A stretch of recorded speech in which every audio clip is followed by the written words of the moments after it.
to the feet. Your arms look great. Do it again. And cross. Now I think you've got this, so we're gonna add a little more fun. Try those feet double time. Good, and the arms. Cross fast. Keep going. Now if that fast part is too fast, go ahead and do it half time like before. That's fine if you can't get the faster version. And again. Straighten those elbows. And cross.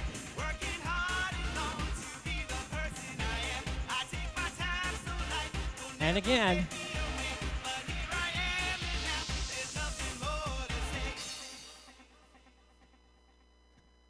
Excellent. All right, how about a little walk? Feet apart on the diagonal and foot are flat. Got the feet flat?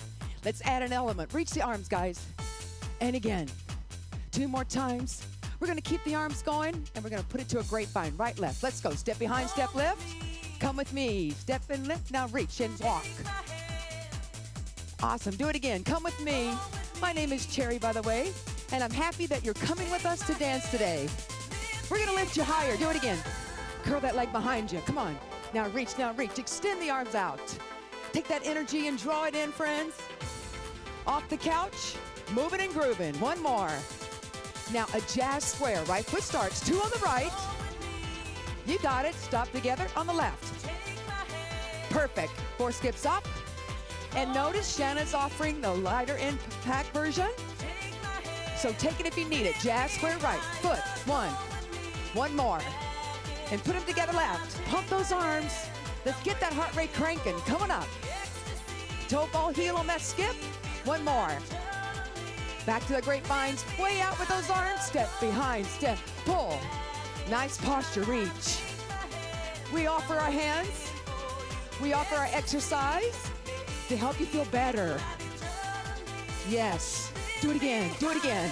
Step behind. Step. Curl. Notice how these big movements are taking the heart rate way up. That's where we want to be, friends. 1 more. Now remember that jazz square? Let's do it together. High or low impact. Get 2 of them. Pick it up. See, she's asking you. Come with me. Coming up. 4. And back. Deep breathing. You're doing great. Let's do that square again. Let's do it. Nice. Put it together. Left foot. Would you like to come to a different little movement? Coming up. 4. Now put on your brakes. Diagonal step 2. Reach 2 out. Pivot to left. See? Dynamics. Still heart rate cranking. Bend both knees. Extend that arm out. Pull it back. Lovely. Grapevine. Let's go. Let's go. Reach out. Pull in. Walk and reach. Do you feel those muscles when you put that foot down? I sure do. I know you guys do also, right? Yeah. And do you? Good. I know you said yes. Now reach. Pull it in. Reach, reach, pull, pull. Nice posture. You should feel good about yourself. Right foot, jazz square, 2 of them. Come on, you got it. We're gonna take this routine all the way through. 4 skips up, high or low impact. Pick and do it. Let's do the square again. Right foot, pump it. Pick up those feet, friends.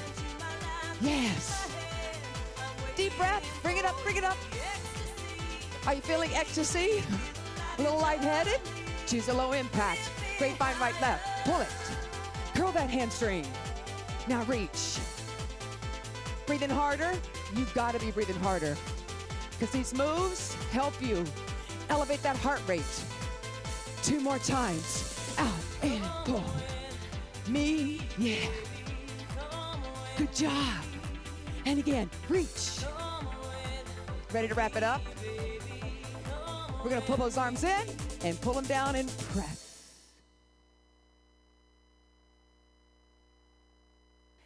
With a really muscle-intensive movement, in a no turnout position right here, we're going to do a grand plie with a hip release. So you actually come down and the hips release back, and you want to think about the heels gripping right into the floor. So if you were to pulse, you shouldn't feel any weight in your toes, just right in those heels, pulling right in. Okay, this section here, we're going to work those muscles. You've got Shan over here with the tube, which you can use, but you also got the chair version with the weight. So if you can pull up a chair from your kitchen, use that too. So I want you to take it down low, pull those weights in nice and close to you, right to the shoulders, and just give me a little pulse right here. And my name is Young, by the way. We're going to get those muscles working really hard for you. It's down and push. Pulling down right through the heels. Good, now I want you to try a single this time. So you take it down for one, push it up. Overhead press, it's like you're kind of pushing the wall up. Good, and again, pull and push.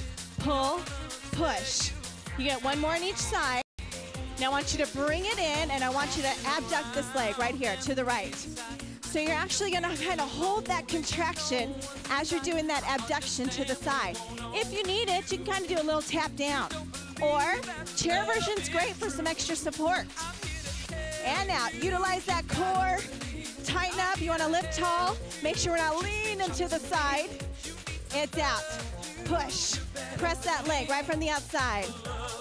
Okay, from the beginning, plie down, push right arm up. I believe, do it again. Pull it, push, come on, weight in the heels. And I want you to think like you're pushing that wall right up, push.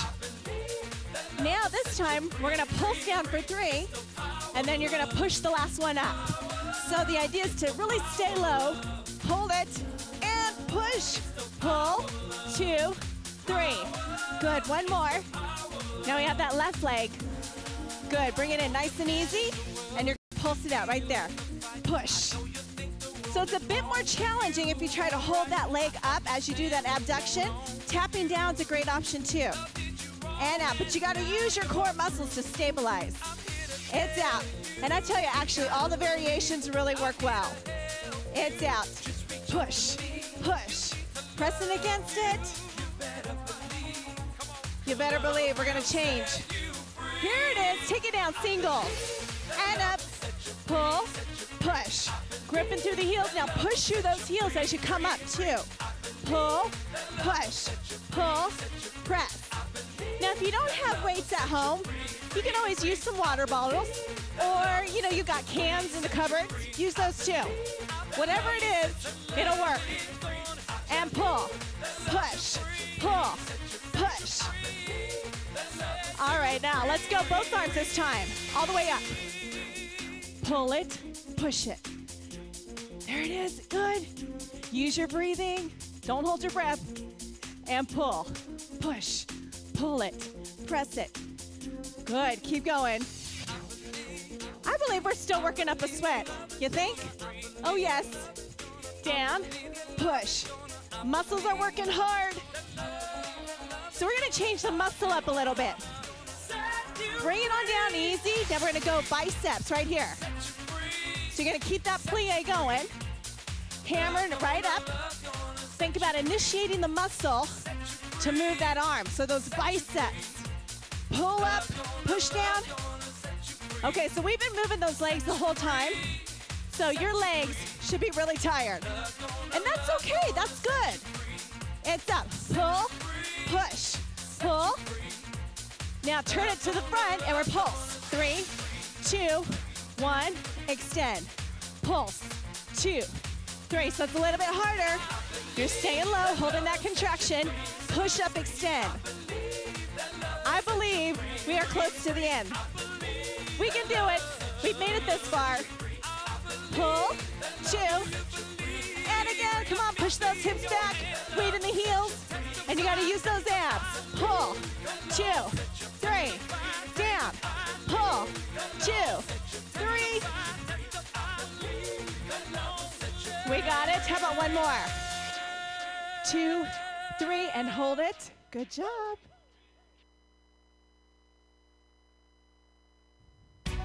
Okay, let's give ourselves a great big stretch and a big breath of oxygen. And take it back. And stretch, open up your chest. Time to stretch, give yourself a little break, feet apart, and reach it out, center, and out, center. And hold it, keep everything in alignment. Reach, and reach. Remember how I said that? Everything's lined up. And again, and reach, and reach. Now you should feel a nice pull from your fingers down to your toes. Out, and out. And hold, fingers to toes, and do it again, and reach, reach, hold, and bring it back. So this kind of stretching, not only flexible, but stronger because you're holding. Feet together, and take it over, and over. Now hold, stretch along this side, and bring it center, and 1, and 2. Now stop the arm about 45 degrees, and bring it back again, it's over. Stop it, over, stop it, and hold. And bring it back, left side over. Oh yeah, oh, out, over. And now both arms reach out to the left. And use your legs. Reach your arms out there like you're reaching for a nice, oh gosh, blueberry smoothie. Keep going. Reach. Reach. Or maybe a big orange juice. I don't know, something very healthy though. Don't you think, guys? I think so, yeah. One more. Now over the top, over, 45, over, 45. Now hold it, stretch right here. Oh yeah. Left side, up, and over, and hold it. Okay, feet apart. Leave the right arm, reach, center, reach, center, hold, and bring it center. And while you're holding, how about a smile? There you go. Let's do it again. Now let's add something. Hold, now stretch and lift it up. Yeah, you're gonna feel that nice stretch through the hamstring. Hold, stretch and bring it up. Do it again. Come on, smiling. Positive attitude affects your day, you know. Out,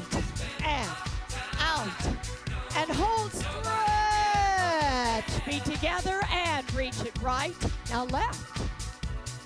Yeah, reach. Reach. You're reaching out for a fantastic day. Keep going. One more. Great job. Have a wonderful, wonderful day.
Hi, I'm Judy Shepard-Missett, founder and CEO of Jazzercise, and welcome to Jazz Cardio Strength Stretch.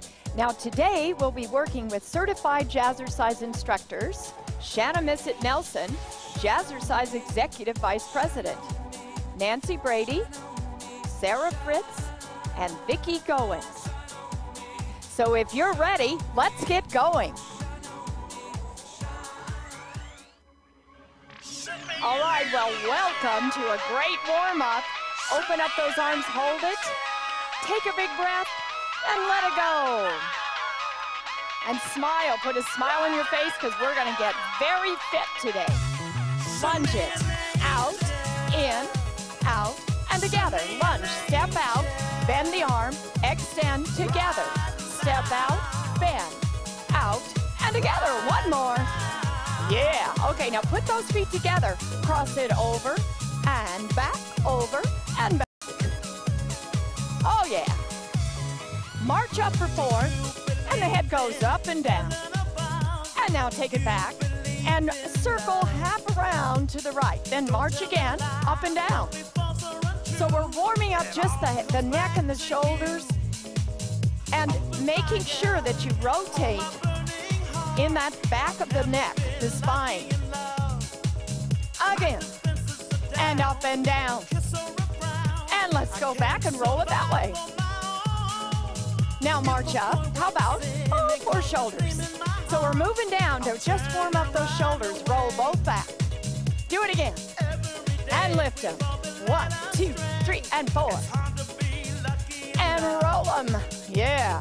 1, 2, 3, 4, and lift. And march it back, and roll them back, and take it forward. 1, 2, 3, 4, and back. And lunge it. Oh, you gotta be careful on that one. Together. Don't bump into the coffee table or the end table. Don't knock off a lamp off the table. Just open up those arms and make a wing. Out, in, like an angel. And out. In, out, together, again. Big stretch, using those major muscles. Okay, here we go, across with the arm. Center, across, center, across. Okay, now you gotta feel a couple things here, and take your time, because we've got time. You gotta feel the stretch through the middle back. Feel the stretch through the arms, the shoulder muscles, the deltoids. Keep going, keep going. And again, stretch, stretch. Come on, remember, it's a warm-up. Major muscles here. Now let's walk it front. And let's give it a little rib cage work. Now we're gonna do a body roll. Lead with your chest, over and down. 1, 2, 3, 4, and ribs. And back. Lead with your chest, over and back. Now let's go to the pelvis. 1, 2, 3, 4. Now let's circle to the right. Whoop, whoop. That's the most fun. Don't you think, guys? I like that one. Circle that way. Ho, ho, and up. And push, push. And circle, oh, yeah. Okay, now get ready. Push, push, and lunge it out. Make those angel arms. Yeah. And out, in, out, right now. Okay, so the legs are working, the upper body's working. Tighten those abdominals, and put a little smile on your face. An angelic smile, okay? Right now. Let's do one more. Out, in. Okay, how about a big stretch? Open up your feet. Okay, stretch, soften your knees as you go round. And lunge. And the other side. Oh, soften those knees. And over now, tilt. Right there, stretch that quad, that hip flexor, and that upper body. Oh, that feels good. And left side. Way around. Right now. Step out and lunge. 2, 3, together. Left side, 1, 2, 3, together. Right side out. 2, 3. So do you feel a little warmer now? You ready for the whole rest of the show? How about you guys? Good? They are. I am. I'm feeling like everything's warmed up and ready to roll. One more. Out. In. Okay, now a great big body stretch all the way up. Put a smile on your face, because here we go.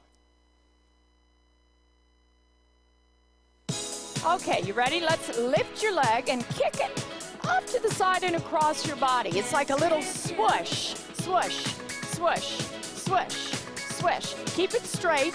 Push with your heel. And 4 hips. 2 swooshes. 1, 2. 1, 2, 3, 4. Squeeze, squeeze. Think inside thigh. Squeeze. Now, if you want to do lower impact, follow Shanna, okay?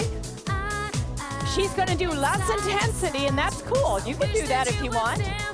1, 2, hop, hop, hop, hop, hop, hop, again. Okay, 1 chassé, 3 ball changes. Now you're probably saying, what the heck is a chassé and a ball change? Well, those are dance terms, guys. This is the chassé and this is the ball change. Again. Nice and easy. Keep it going. Pump those elbows. In fact, do whatever works for you, you know? Hips coming up. 2 swishes. 1, 2. Okay, are you squeezing when you take that leg across your body? Are you? All right. I mean, we might as well get a little muscle work out of this as well as cardio work, don't you think? So you gotta squeeze that inside thigh. Get those babies working. Ho, ho. Ah, yeah. All right. Let's do the very same thing we did before. 1 chassé, 3 ball changes. I want to make sure you got it. Have you got it? Have you guys got it? All right. You know what I think we should do? I think we should add a little hop before the ball change. Let's try it. Hop ball, change, hop ball, change, hop ball, change, chassé, hop, hop, hop, hop, hop, hop, ha-ha, hop, hop. Now hip it, hip, and swish it. Oh yeah. Show me your gorgeous, beautiful hips. Don't you love them? Again. Let's keep going. Again, swish, swish, hip, hip, hip, swish, swish. We're gonna do 2 more. Someday, some way, I'm gonna dance with you all through this show. Come on down. Hop ball change, hop ball change. And hop, hop, hop, and hop, and hop. Light on your feet, guys. And hop. Now back to the hip. Here we go. And now a swoosh, whoop, ha. Oh, it just makes you want to smile, doesn't it? We like to dance.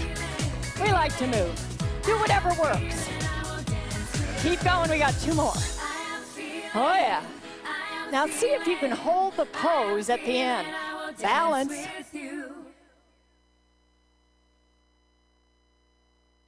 Check it out. Check it out. Single leg kicks right and left on the diagonal. Good. How about 2 and 2 right, 2 left. If you want low intensity, low impact, follow Shanna. March it up, plie, march forward. 2 punches up, right and left. Take it back, plie, and punch across, right and left. Front again. Vicky's joined us also, if you haven't noticed. Take it back, punch across. 2 skips and a hop in place. Skip, skip, hop and stop. Hop and stop. Again, follow Shanna if you don't want to hop. Good, keep going. You'll notice your intensity is pumping up. Heart rate's moving up. Breathing a bit harder. Good, keep going. Anytime you want, follow Shanna. He says, watch this. You ready to watch? Actually, I want you to do it. Single kicks. Good. 2 and 2. And left. Back to the singles. 2 and 2. You got it. Forward plie march. Punch it up right and left. Take it back this time. Punch across. Yep, and again. Punch it up. Take it back. Across. Skip, skip, and hop. Back to this. Skip, skip, hop, and stop. Good. You'll want to feel your muscles contract. Absorb that shock. And again. Up. Are you guys breathing hard? Working hard. Keep going. 2 more. We're going back to those kicks. Single it out. 2 and 2. Make sure you're breathing. Singles for 4 and 3. 2 and 2. That's it. Plie march up. Punch it up right and left. Take it back. Punch across. Forward again. We've got a surprise coming for you next time. We're gonna add a turn. Skip, skip, hop and turn right. Now to the back. To the other side. Back to me. Reverse it. Watch this. Right again. Hop and stop. 2 skips and a hop. Watch this. 1 more, go left. This is it. Face knee kick 4. 2 and 2. Should be feeling it by now. 4 singles. 2 right, 2 left. Good. Plie march up. Punch it up right and left. Straight up. Take it back. From the shoulder, cross it. Come in front. Punch it up. And back. Last time. 1 punch up on the right and you hold.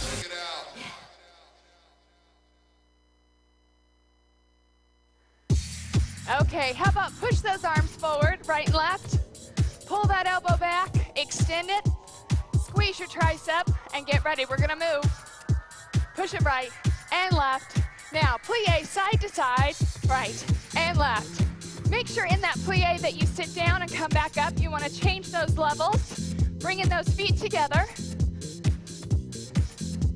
2 more. Now we're gonna march back and up.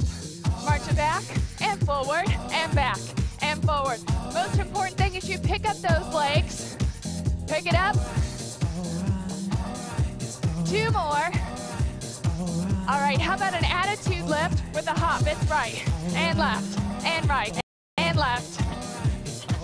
Now a low plie march right here. You're seeing the whole routine before the song even gets going. All righty, back to those pushes. Push right, push left. Come on, he says. And keep it going. Push, pull. Tighten it up, tall bodies. All right, on the diagonal, 2 attitude lifts. Now 4 low plie marches back. How about the other side? Lift, lift, and march. Again, march it back. Now same thing in that plie march, you want to pull your knees up. Pull it up. March back. Again. Pump it up. Lift it. 1 more, now we're gonna go back to the beginning. Push right and left, put it all together. Now plie. Now march back and up 2 times. All right, push it out, come on. Push, pull, plie. March back. Don't stop, push it. It's all right. And march it. Do that again, guys. Push, pull, plie. March back. Here we go. Attitude right diagonal. Pull those abs in. March it back. Now if you want a lower impact, lower intensity version, you can follow Sarah. March it. Keep going. It's gonna be all right.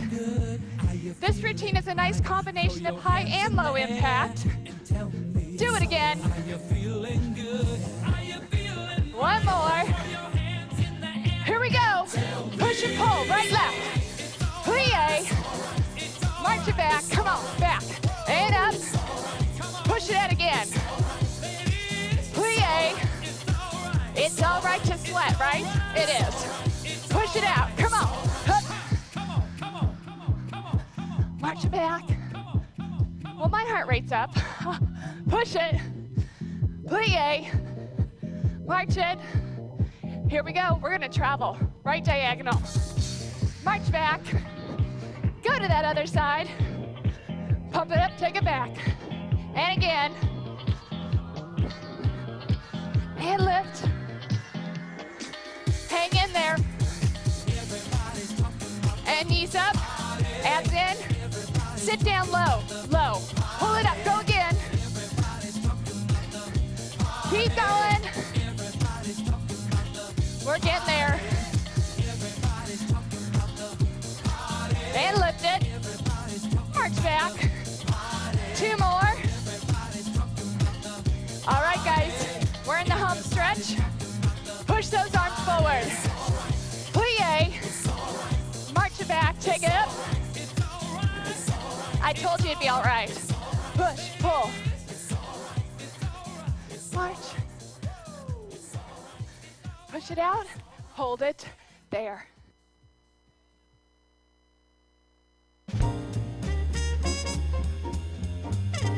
If you start your day with coffee or tea and a bagel, or no breakfast at all, your body, mind, and metabolism cannot perform efficiently.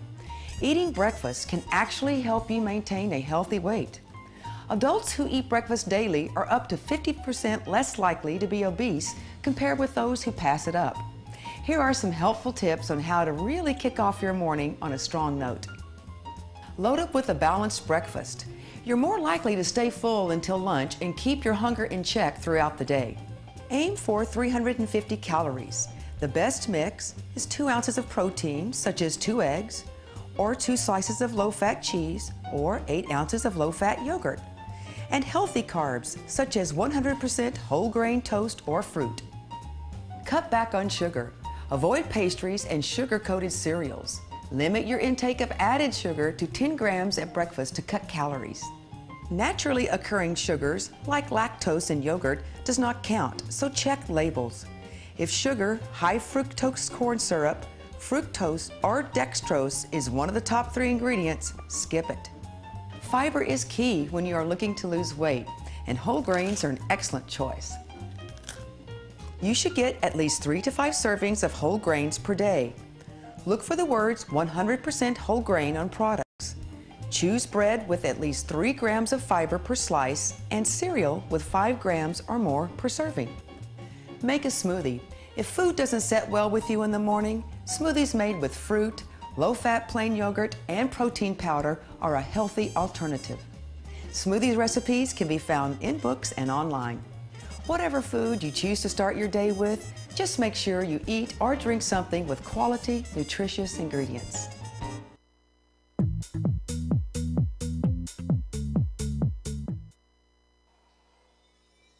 Okay, time to do some strength training. If you have weights, now's the time to get them. You're gonna bend over and do a little row. Now check out Judy. She has a chair over there, and if you'd like to sit on the front edge of the chair, it's a great option.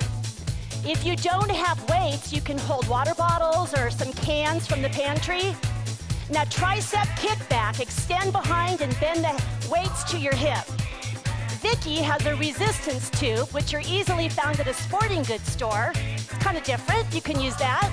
Now to the side, we're gonna give it one arm with the row. It goes down and pull that shoulder blade back. Make sure that your body is facing the side, not forward. One more, now hold that elbow up and tricep kickback. Keep your elbow behind you. Bend the forearm. Weight goes down by your hip. Abdominals are tight. Let's do it from the top. Push it down again. Row it back. Feel that right shoulder blade retract. Using rhomboid muscles. Yes. Take our rhomboids. Now hold it up and tricep kickback. Really nice. Pressing into the front heel.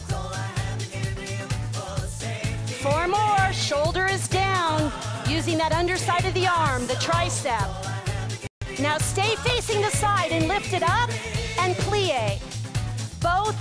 bend. Weight is in that front heel. Shoulder blades retract, the hands go right under your armpits there. One more. Let's do the other side. Facing over here, push and pull. The same movements can be done sitting in a chair or sitting on the edge of the couch. Make sure your weight doesn't hit the cat or the dog as they go by. Tricep kickback. Make sure nobody's standing behind you when you do this move. Keep that elbow up, bending to the hip. Yeah.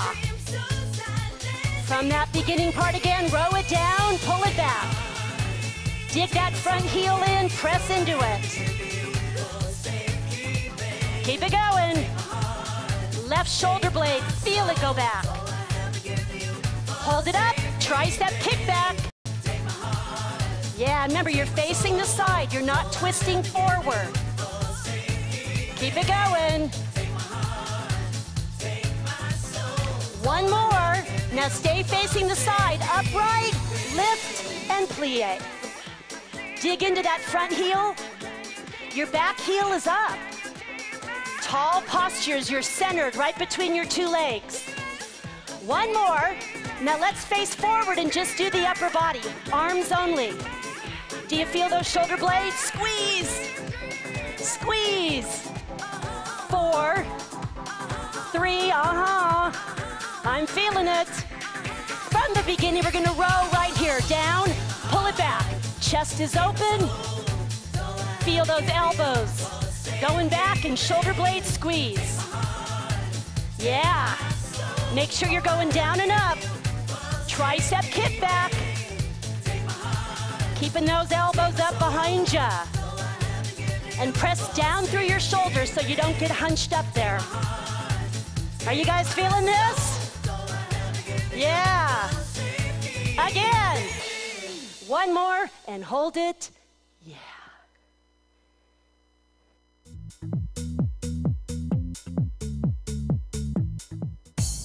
Okay, last routine of this show. So think about abdominals here. We're going to work on the abs, on your core, and we'll even throw in a little upper torso and a stretch, and you'll be good for the day. So in the middle, I want you to contract, then release, and pull in those abs, and then release. And release your back with it. So it's stretch and round. Now we're going to add the knee, crossover, and hold. And release, and hold, and release, and again. Now we might do this one a little bit faster, and if you have a weight, it's right there. Okay, round it over, 2, release, 2, and round, 2, release. Now you don't need a weight for this routine, but if you have one, you want to use it, good. Again, out, 2, pull it in. Belly button to spine, abs tight, round, 2, release, then release the back. Let the spine work for you. You know, it works hard keeping you upright all day. Okay, right knee goes in, release, in, release. Now we're working a little more on the crisscross muscles right here. Those are your oblique muscles. And they cross, pull it back to center. Yeah, do it again. Aha! Again, round. Oh yeah, close the ribs, then open them up like an accordion.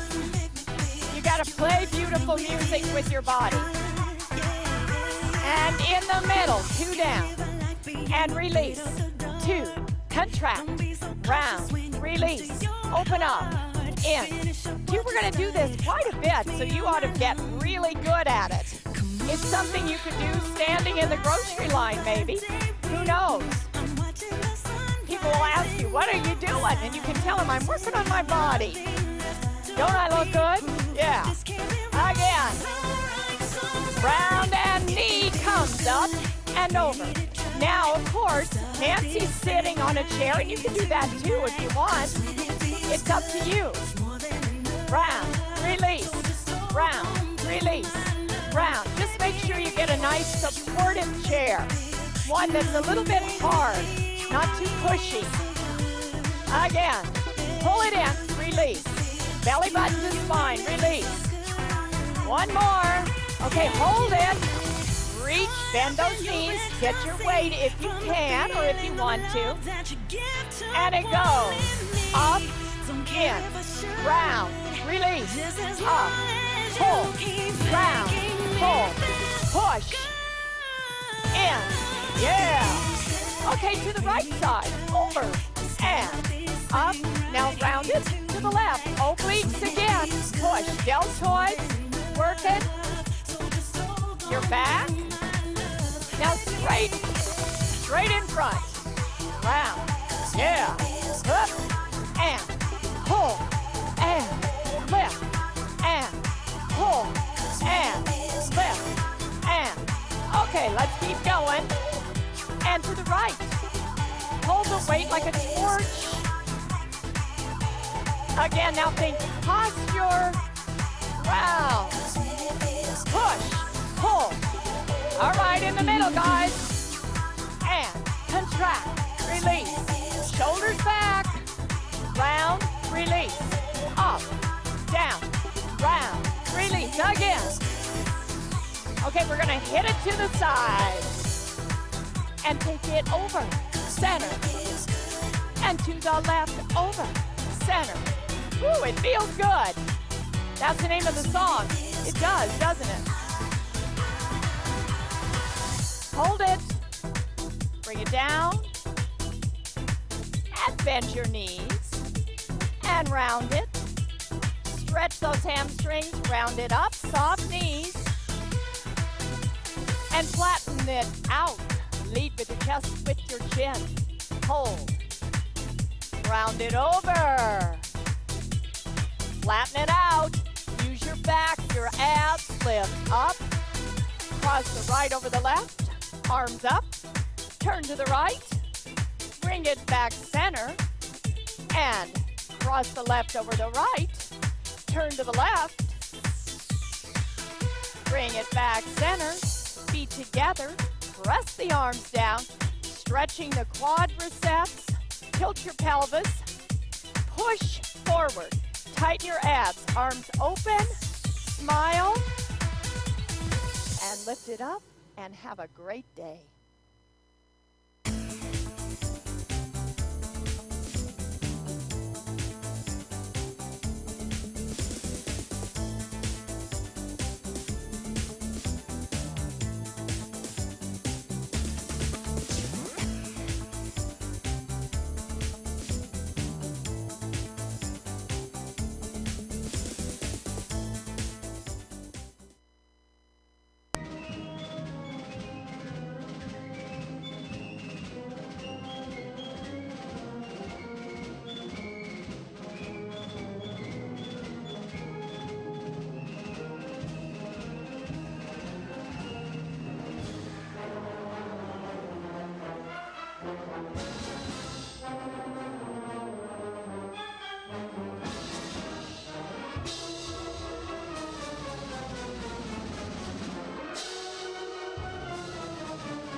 This episode of Business Connection is brought to you in part by presenting sponsor Esser Hayes Insurance Group, serving the Naperville community by putting an expert in your corner since 1941.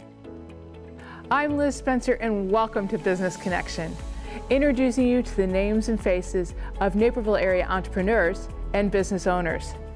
Today we'll go on location to the labs We'll take a look at the new health and wellness initiative from Edward Elmhurst Health.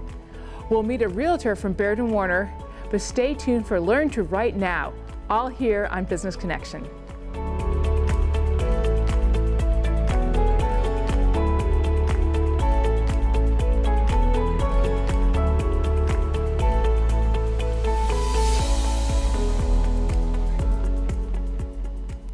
Welcome to Business Connection. I'm Liz Spencer. We have a wonderful guest in studio. It's Aruna Davis. She's the founder and director of Learn to Write Now. Tell me a little bit about your story. Tell me about this. Hi, Liz. Hi.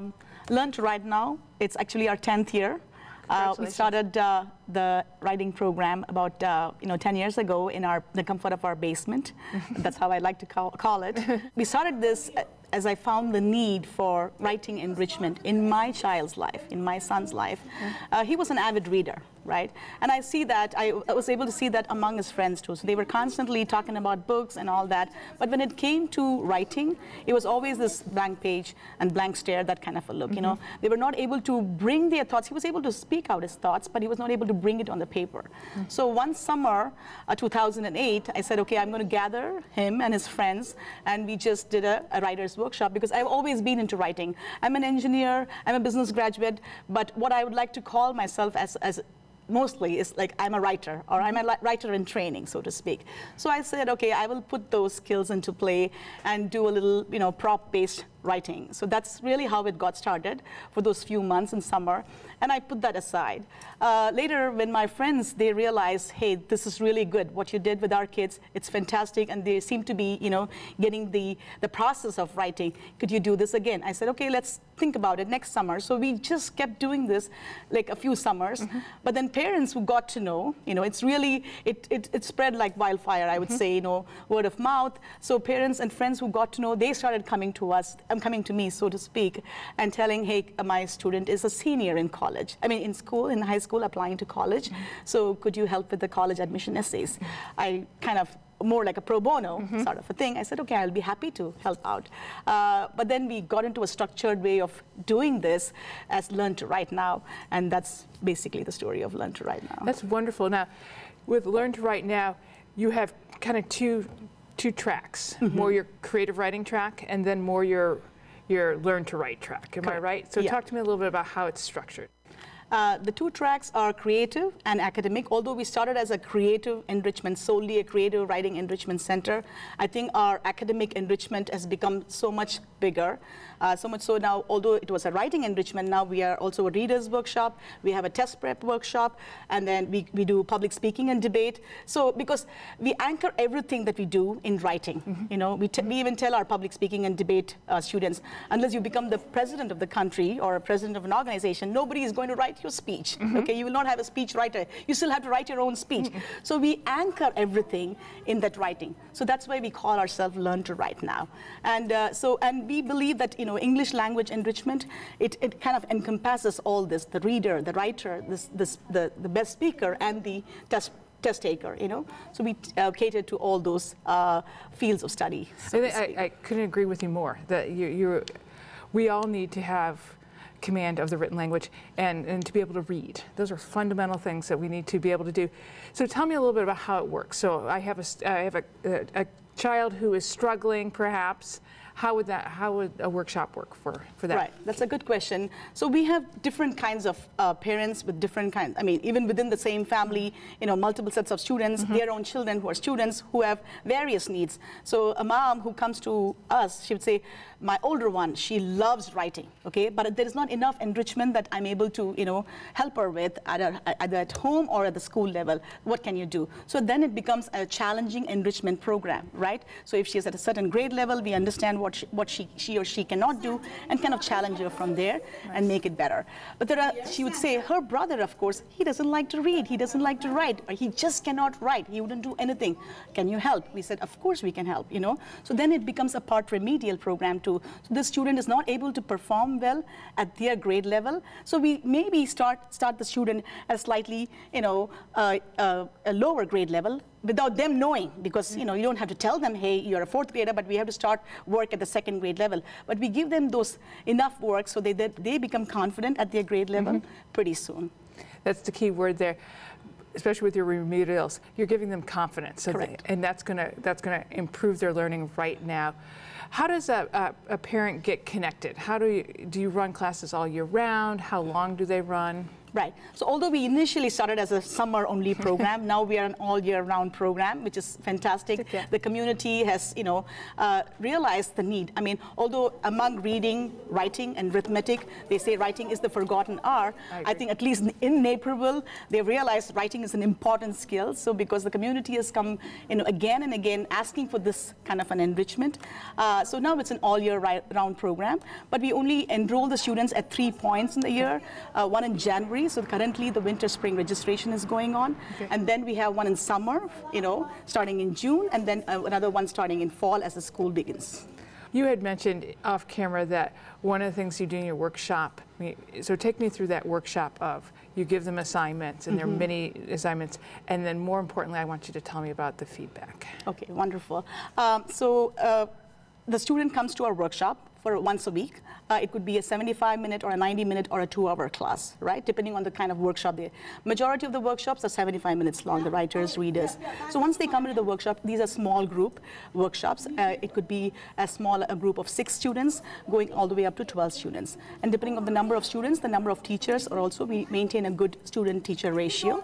These are instructor-led classes, so that the students come and learn something called as a mini lesson from a packet of instruction, right? So there's a lesson for the day, and then they learn the lesson, get all their questions clarified, and there is an in-class discussion always, because English language, that's how you learn, through discussion. So we have Socratic seminars, we have question and answer sessions, all those kind of things. So once that is done, there is some classwork that is done, because you want to have a supervisor or a coach looking at, okay, this is how you're writing. This sentence could be better if you just added one more adjective in this place, And they take that feedback and they go home to finish this mini lesson at home. And they bring it back the following week. And every work that is brought in, we actually provide feedback, either on paper or whatever that is submitted via, say, Google Docs. We provide feedback. There's a ton of feedback. And so every parent who has done the program with us, they've said, we have never, ever received so much feedback for our students, for their work. And that feedback, we think, is the cornerstone of success of Learn to Write Now. So what advice would you give to parents to help their student become, a better writer, a better reader? Okay, great question. As a parent, I always like to model, or I would like to practice before I preach.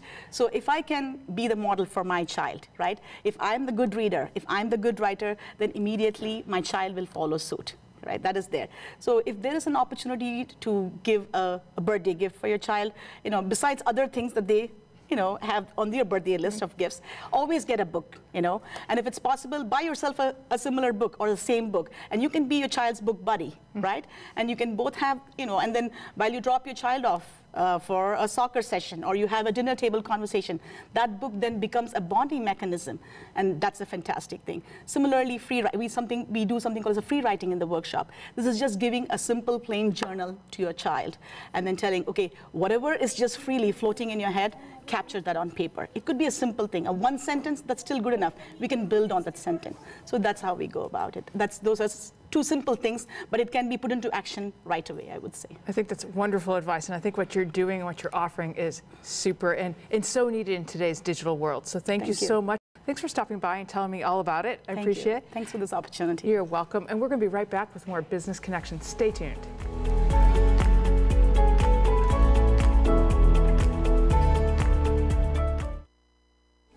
This episode of Business Connection is brought to you in part by presenting sponsor Esser Hayes Insurance Group, serving the Naperville community by putting an expert in your corner since 1941. Welcome to Business Connection. I'm Liz Spencer. I'm on location today. I'm at the Labs, a unique fitness facility.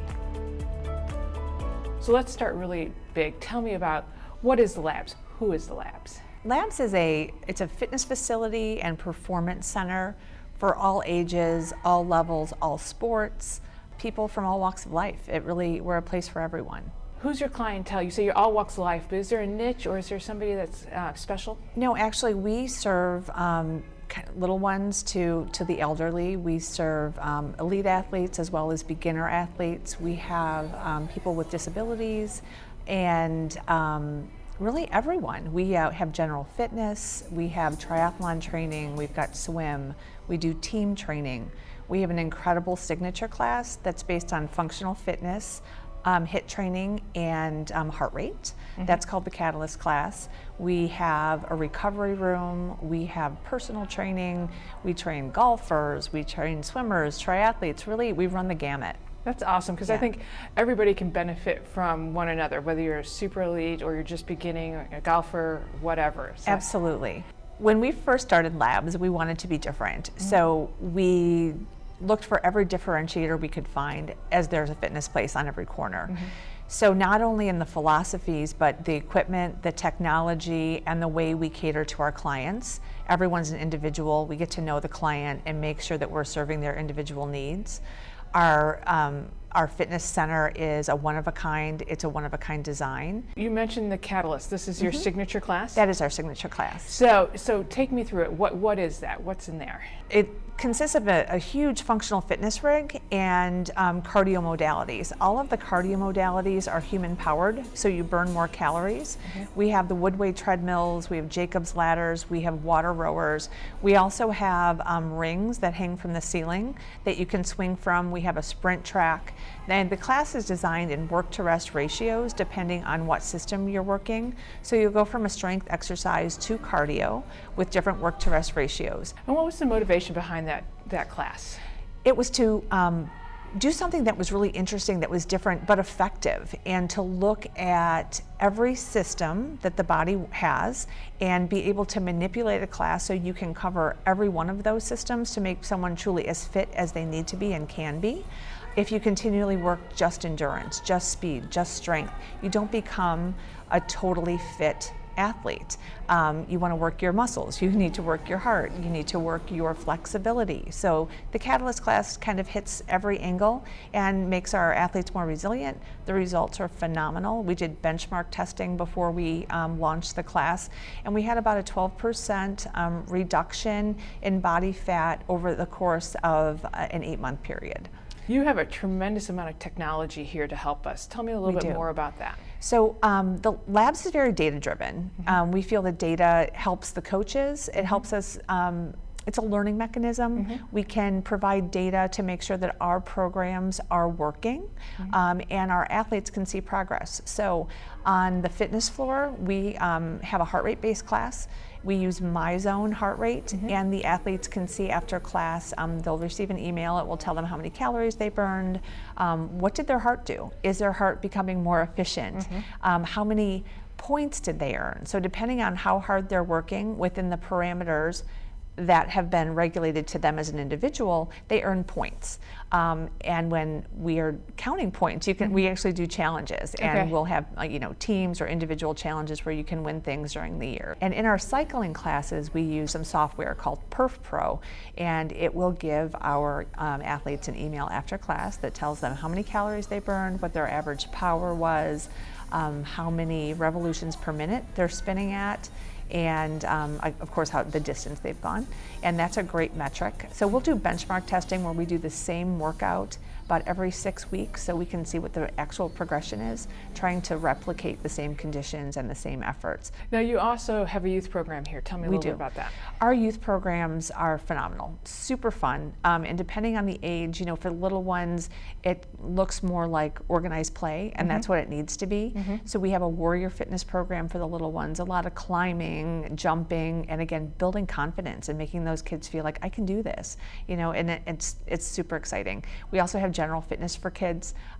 That's our Catalyst Kids class. So it's similar to our adult class, but the times are kind of reduced so that they don't get bored, and you probably do more, and we get a little goofier, of course, but a lot of it's just about movement and really self-confidence. That's awesome. Yeah. Now you do some team training here. Tell me, what teams are you training? We do quite a bit of team training. So over the course of the past 2 years, we've really trained teams from every spectrum. So we've had football, baseball, basketball, lacrosse, Cross country, of course, a lot of swimmers and triathletes. Every sport moves in a different kinetic line. So our coaches are well versed in kinetic chain efficiency, understanding how the body works sport specifically. So we make sure that athletes are less prone to injury for the repetitive motions that they do sport specifically. And we work with muscular imbalances that are more prone to certain sports and make sure that those athletes are just moving the right way before we get them stronger. Now you have something called the recovery room, which I think it makes me smile. Yes. So the recovery room is a great place to be after you've done your work here. So we have recovery boots in there. Those are compression boots that help flush out lactic acid, increase circulation. They have a massage setting as well as a circulation setting. Those are great. They can make you feel well rested after a long day's work. And my favorite thing that we have in the recovery room is our vibroacoustic therapy tables. They vibrate and have different sound frequencies that you listen to, each geared towards eliciting a different medical response. Some are for insomnia, some are for anxiety, depression, and for healing. So tell me a little bit about your swim training here. We have quite a few programs in our lap pool. We have Masters Swim. There are quite a few triathletes in the Masters Swim program. We also have a youth triathlon team, and they're in the pool quite a bit as well. We also have Aquastride, which is an in-water running class. It helps flush the lymph system. It uses hydrostatic pressure to kind of get the legs fresher. It has the same benefits as running on ground with no impact at all. And that's pretty amazing because the ground hits back. And as we get older especially, you want to have the benefits of running but not hurt your joints. So we've had a lot of success in there with people who are injured or athletes just looking to sustain their health for longer, or just general fitness. So it's that's a kind of a wide demographic in there as well, but it serves some pretty great purposes. We also have stand-up paddleboard yoga, and that's a ton of fun. This whole place sounds like a lot of fun. It is. Talk to me a little bit about the community that you have here. It's a very family-centric community, not only families themselves being here, but we are a family that's always growing and always has more seats at the table.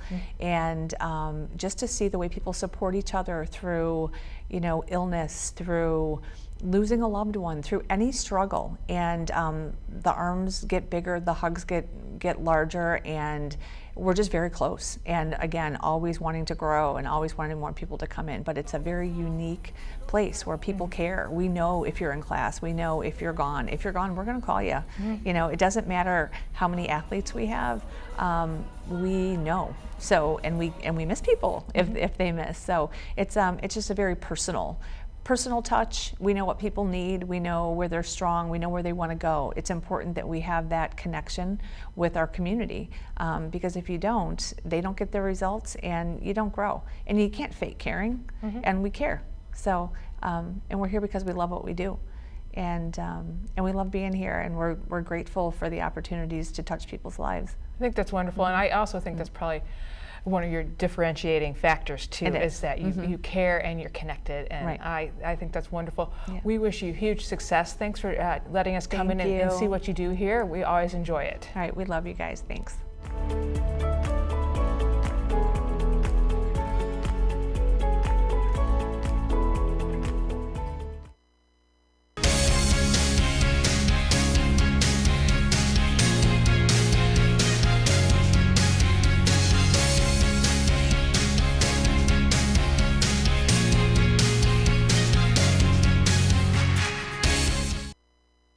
We're excited to add Edward Elmhurst Health to Business Connection.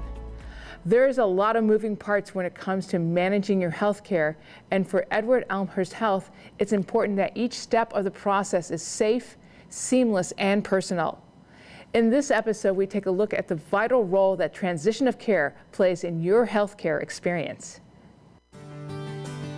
Healthcare is incredibly complex. We want to make sure that the healthcare experience for our patients is safe, seamless, and personal. And an area of intense focus for us is transitions of care. And transitions of care occur whenever a patient moves from one provider to the next. So for example, when a patient's in the hospital and they go from the emergency department to the inpatient unit, that's a transition of care. Or when we transfer the patient from the hospital to a skilled nursing facility or home care. We have a lot of teams working on different ways to make sure that a patient has a safe and seamless transition to the next site of care. If a patient transfers within the hospital, there's time to stop and do what we call medication reconciliation. So to double check the meds, do we know what they're on? Are they still on those? Am I transferring them to the next department with the right medications?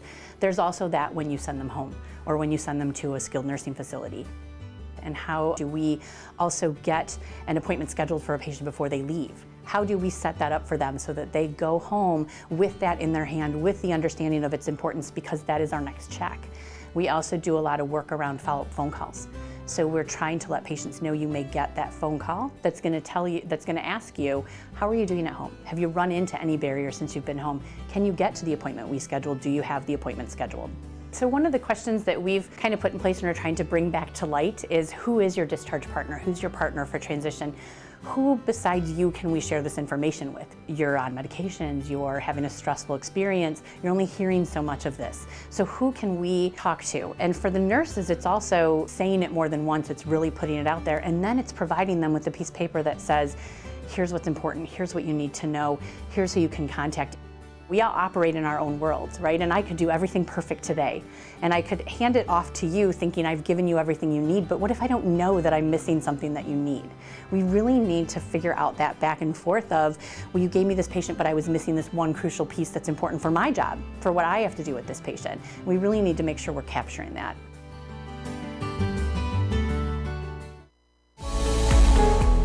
Welcome to Business Connection. I'm Liz Spencer. We have a wonderful guest in studio today. It's Jennifer Antilles, and she's a realtor with Baird & Warner. Welcome. Thank you so much. Tell me a little bit about why you wanted to become a realtor.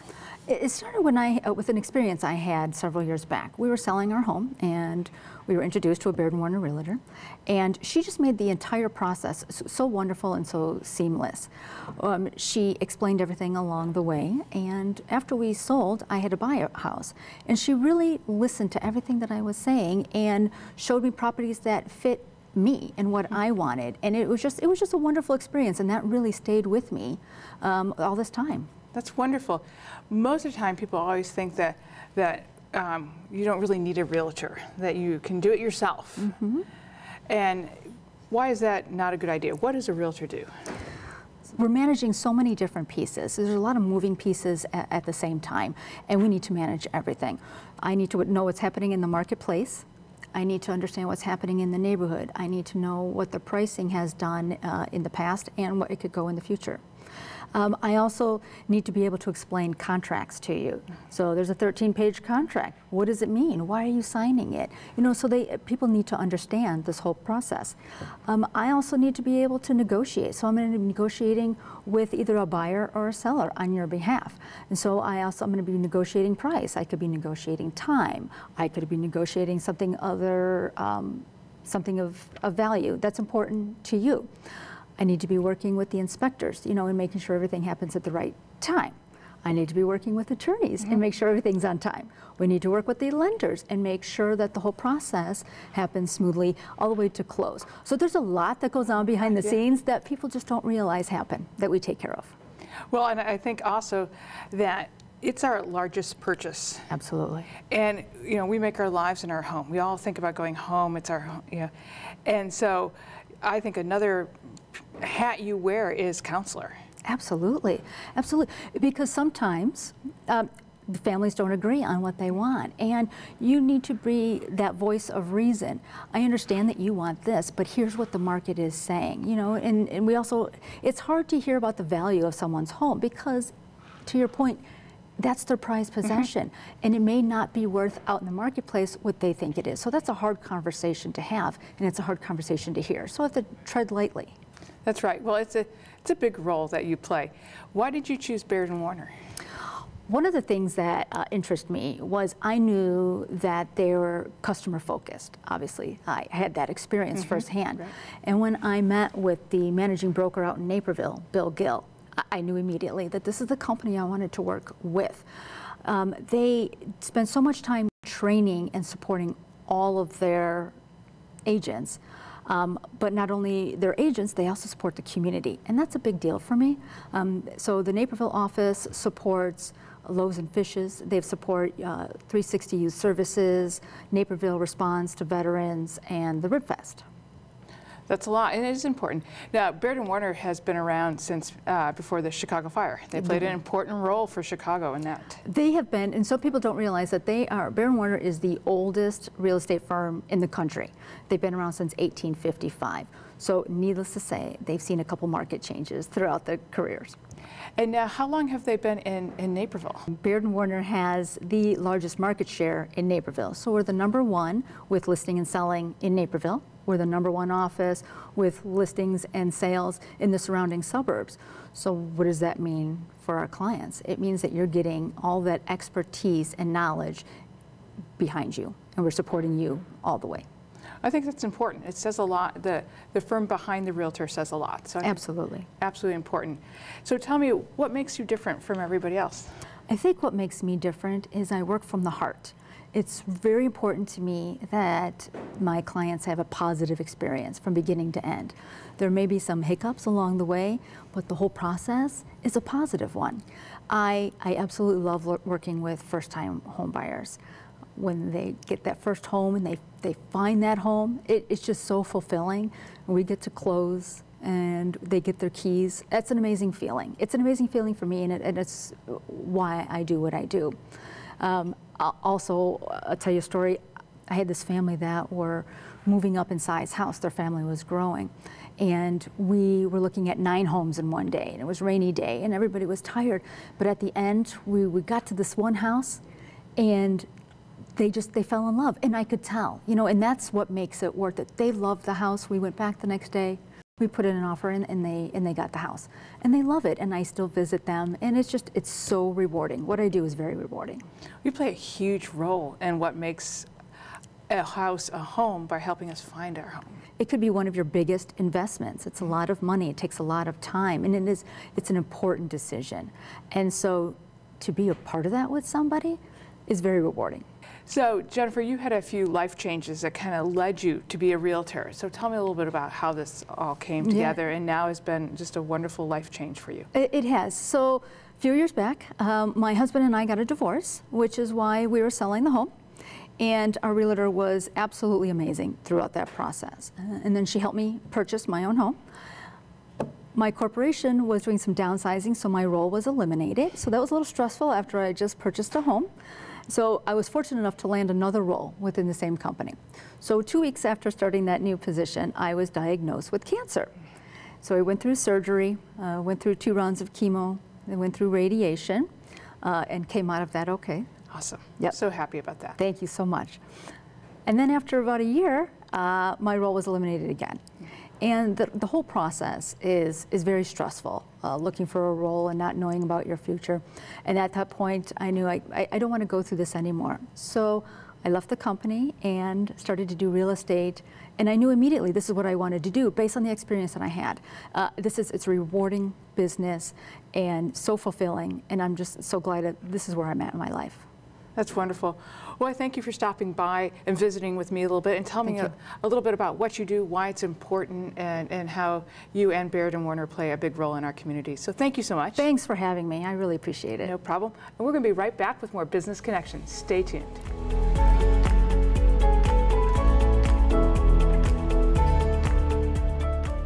If you're interested in a television appearance on Business Connection as a way to reach out to your community or to gain exposure for your company, contact NCTV17 at 630-355-2124. I'm Liz Spencer, and thank you for watching Business Connection. This episode of Business Connection is brought to you in part by presenting sponsor Esser Hayes Insurance Group, serving the Naperville community by putting an expert in your corner since 1941.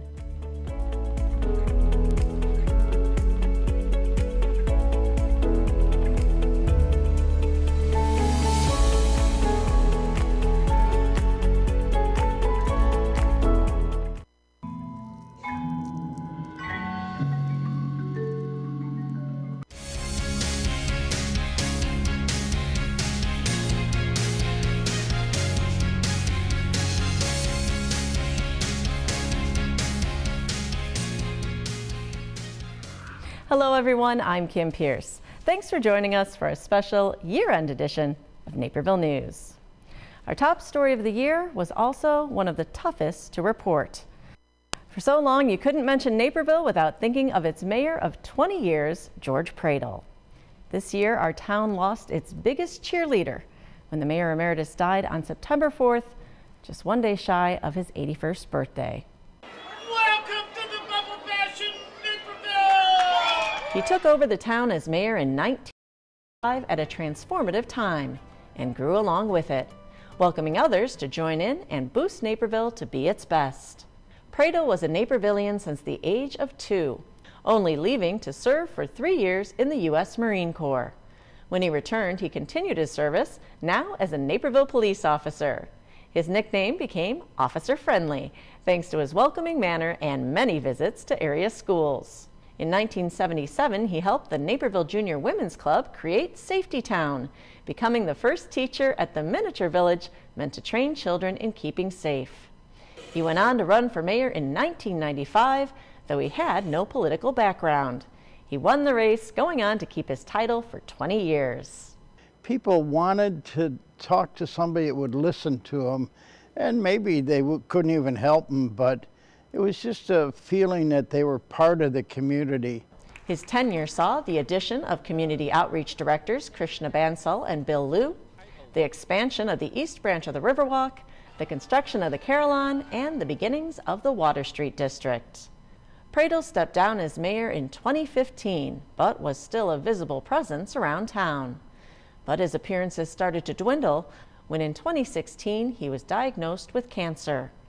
It was a harsh blow, especially as he lost Pat, his wife of 55 years, to the same disease in August of the previous year. His children, George, Gary, and Carol, rallied around him, as did the community.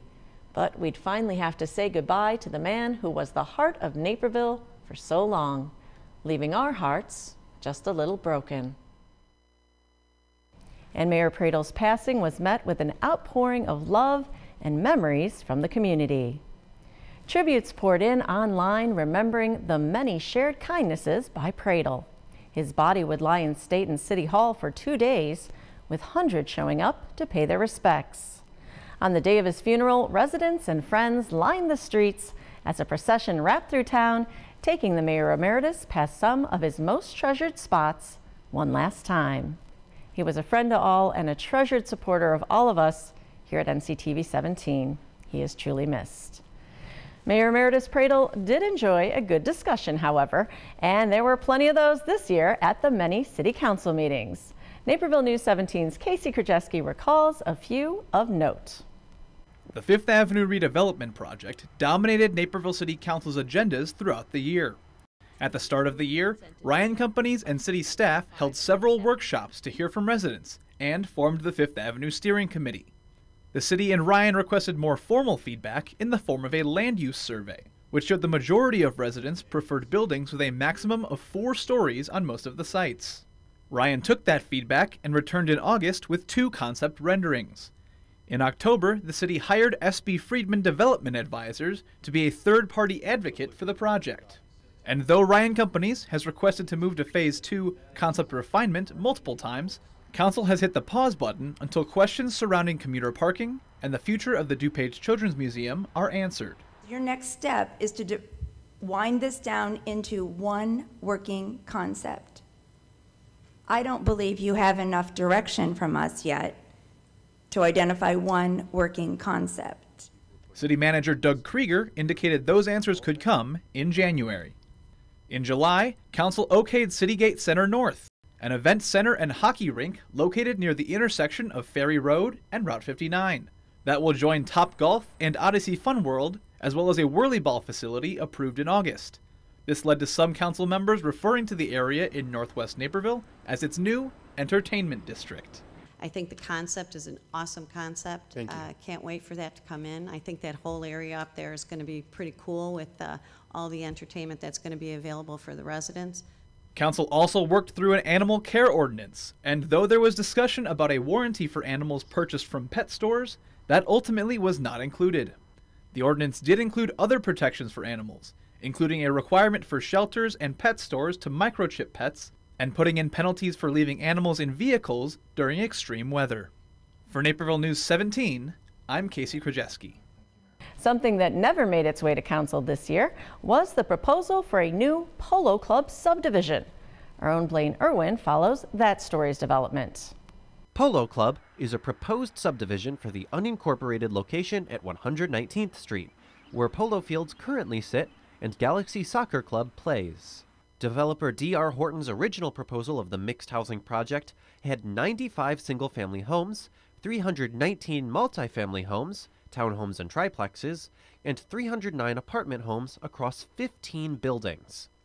It first came to the Planning and Zoning Commission in June, where it was met with heavy backlash from residents for its high density, the impact it could have on Plainfield schools, and how it would affect already congested traffic in the area. South Point is literally landlocked. Trying to get out, the only way to get out is Champion and 59.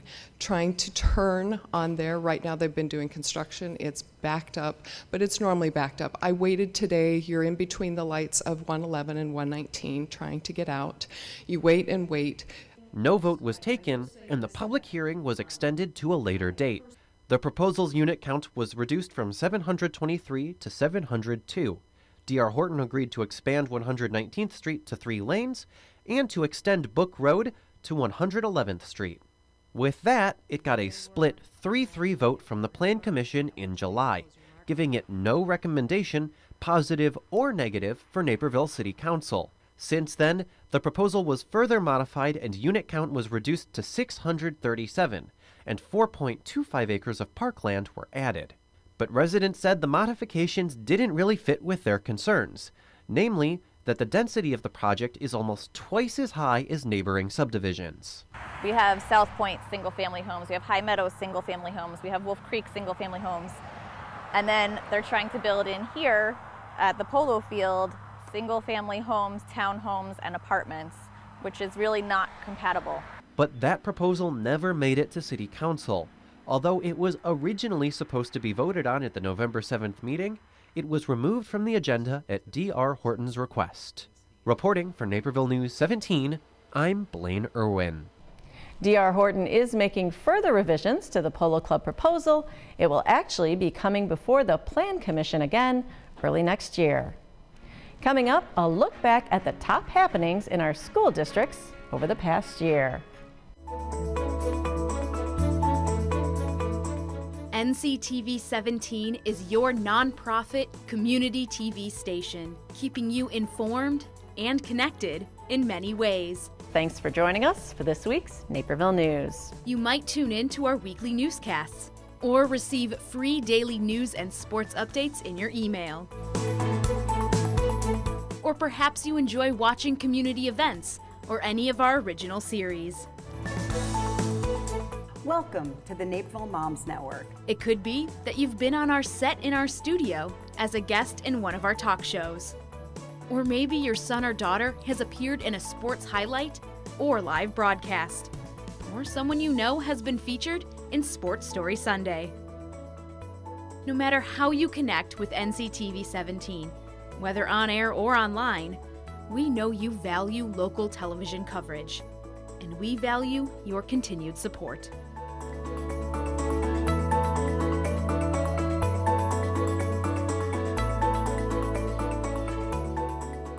This year, our schools saw an uptick in activism as students united behind the survivors of the Parkland school shooting, rallying for change in gun laws.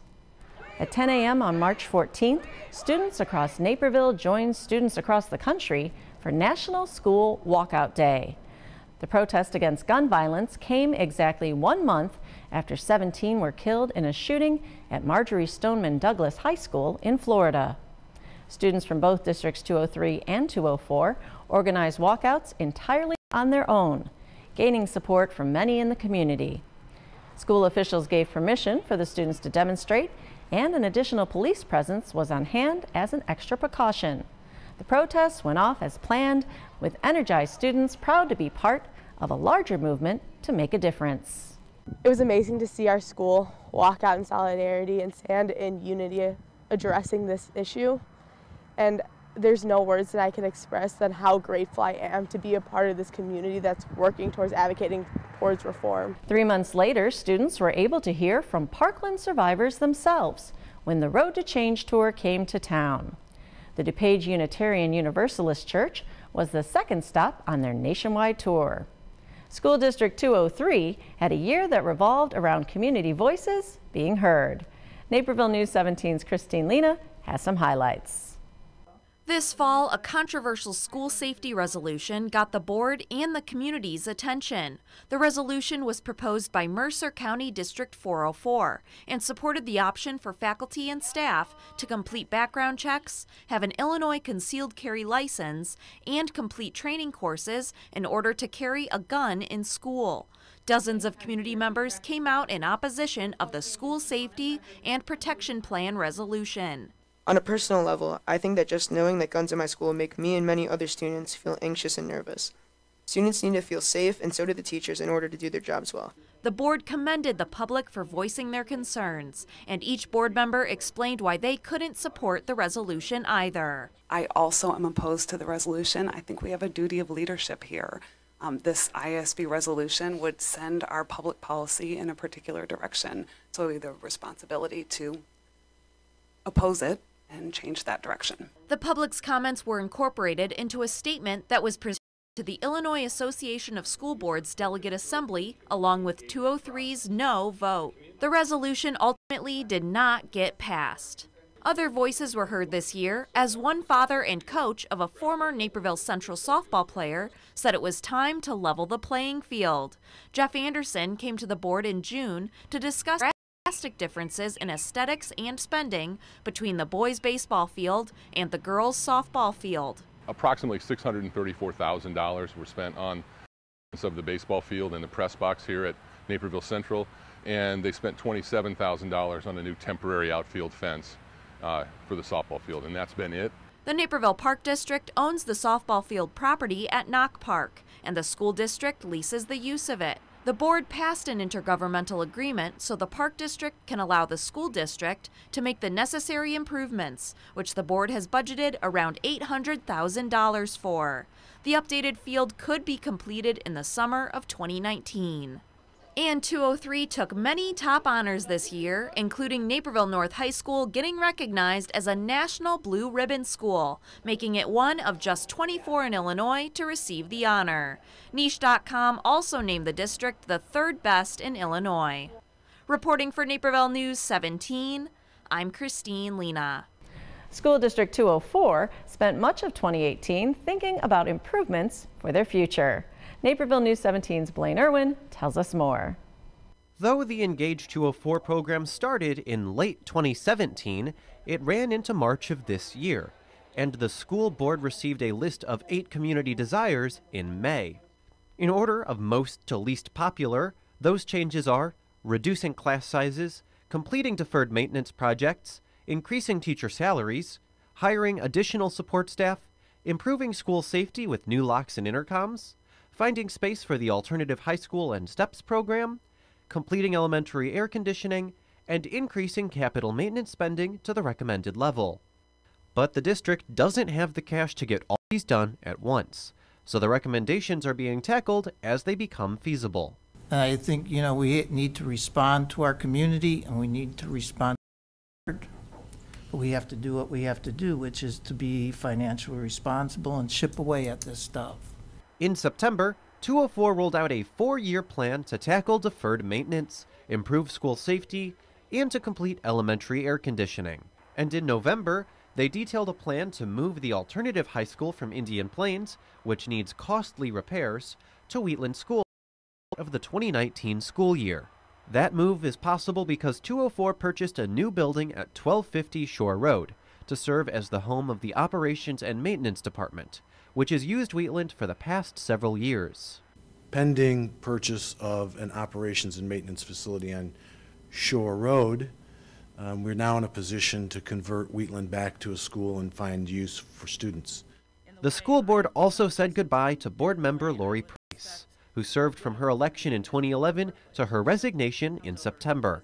In October, They selected Natasha Grover out of the over 30 candidates who applied to fill the vacant seat. Grover will serve the remainder of Price's term, which ends in 2019, and she's running to keep the seat in next year's consolidated local elections.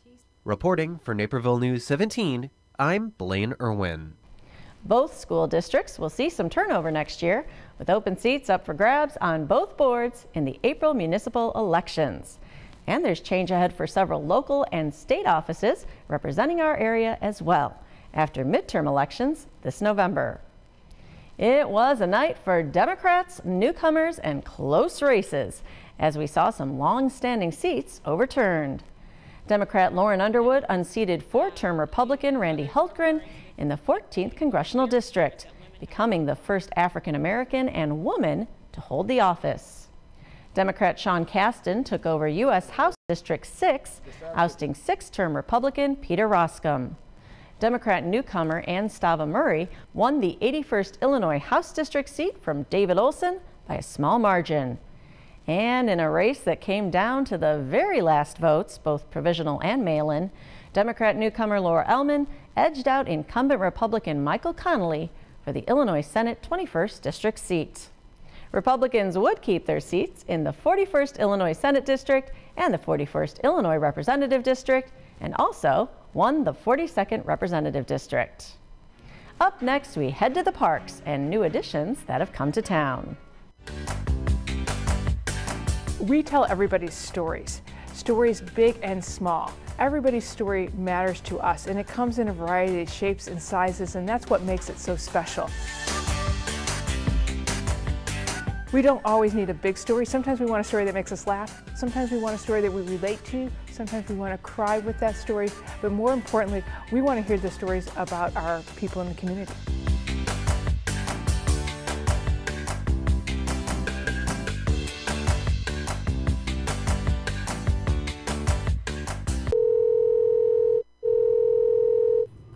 Naperville Crime Stoppers. Yes, I'd like to report some suspicious activity in my neighborhood. How does this work?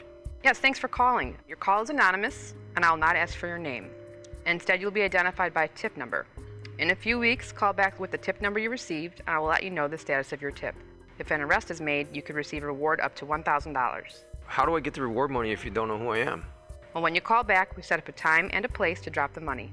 You will be safe, and nobody will know you gave Crime Stoppers a tip. Okay, well, here's what's going on.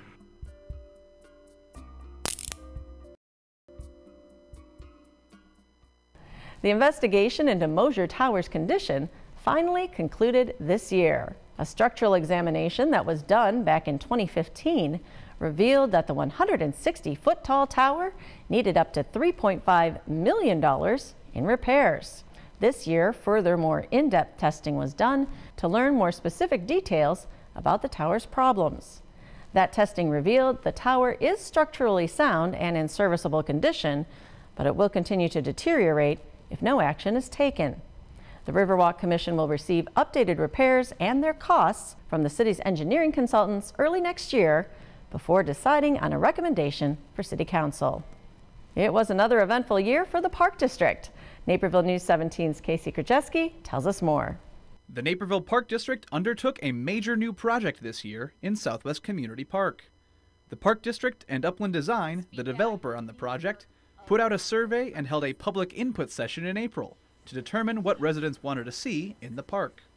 Though the results indicated an indoor aquatics facility is a priority in Naperville's parks, during a meeting in June, Park District Executive Director Ray McGurry said the park won't serve enough Naperville residents to make a pool financially viable. We believe it's just too far southwest out of in the city to move forward with something like that at this point. The district released plans for phase 1 of the project, which would include a splash pad, a sled hill, sports facilities, and other features. They also issued $11 million in bonds to help fund phase 1. Construction is scheduled to begin next summer. The Park District also broke ground on a new park and completed another. In September, officials turned the dirt on Naperville J.C.'s Park, a smart park next to the Municipal Center that will include free Wi-Fi, charging stations, and USB ports to create its outdoor workspace feel. Meanwhile, Rotary Harmony Park opened on the edge of the Riverwalk, giving residents the chance to make their own music on site. The other big news came in the form of a smoking ban in Naperville's parks. I think for me, the tipping point really comes down to how this fits in with our mission. And I think with that as an overriding guide, I will be supporting passage of this. The ban took effect in August. For Naperville News 17, I'm Casey Krajewski. Another park saw a new addition with a nod to history. The Laughing Lincoln statue now sits in Central Park as the 50th installment of the Century Walk. The life-size bronze cast sculpture depicts our nation's 16th president at the age of 30, during the time in the mid-1800s when he and Naperville's founder, Joe Naper, served together in the state legislature. Naperville notable Don Worley had pushed for the statue, which now sits in the park he fought to preserve. The stone foundation Lincoln sits on comes from the Naperville Quarry. Another new addition brings a bit of culture to a long deserted building. Patel Brothers opened on the corner of Jefferson and Ogden Avenues in February.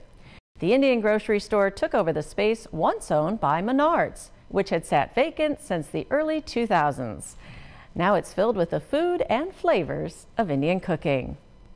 The almost $13 million build-out of the store includes the land, store, and strip mall that will eventually have several restaurants and a beauty parlor. After the break, we'll take a look back at the champions from the local sports scene from 2018. Give the gift of downtown Naperville. Treat someone special to a great shopping, dining, or spa experience with Downtown Naperville gift cards. Good at more than 150 businesses. Purchase them at 4 convenient locations or online and have them mailed directly to the lucky recipient. Best of all, there's no purchasing fee. Just choose an amount and send. It's that easy. The perfect gift for anyone at any time. Black Rock has grown quickly since its founding less than 10 years ago.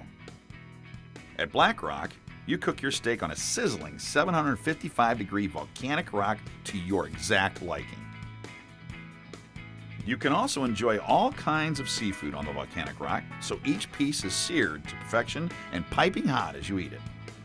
At Black Rock Bar and Grill, it's more than just a meal. It's an experience.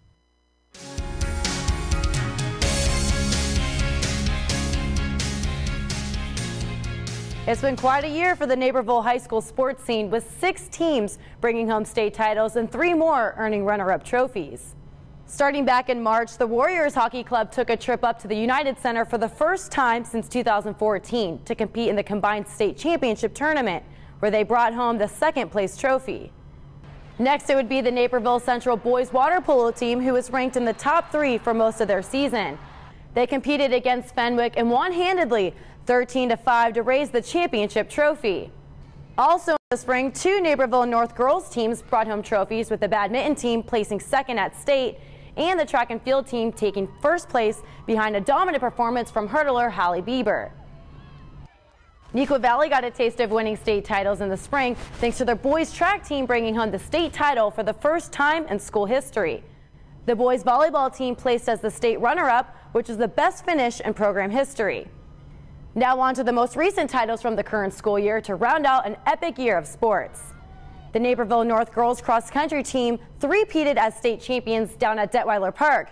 The Naperville North boys soccer team also three-peated as state champions at Hoffman Estates. Both of these historic finishes happened on the exact same day. And finally, the Neuqua Valley girls swimming team, our most recent state title holders, dethroned 3-time state defending champion Rosary in November behind Rachel Steggy, who broke the IHSA record in the 500-yard freestyle. It was the first state championship for the Wildcat girls swim team. North Central College also brought home plenty of hardware on the national stage in 2018.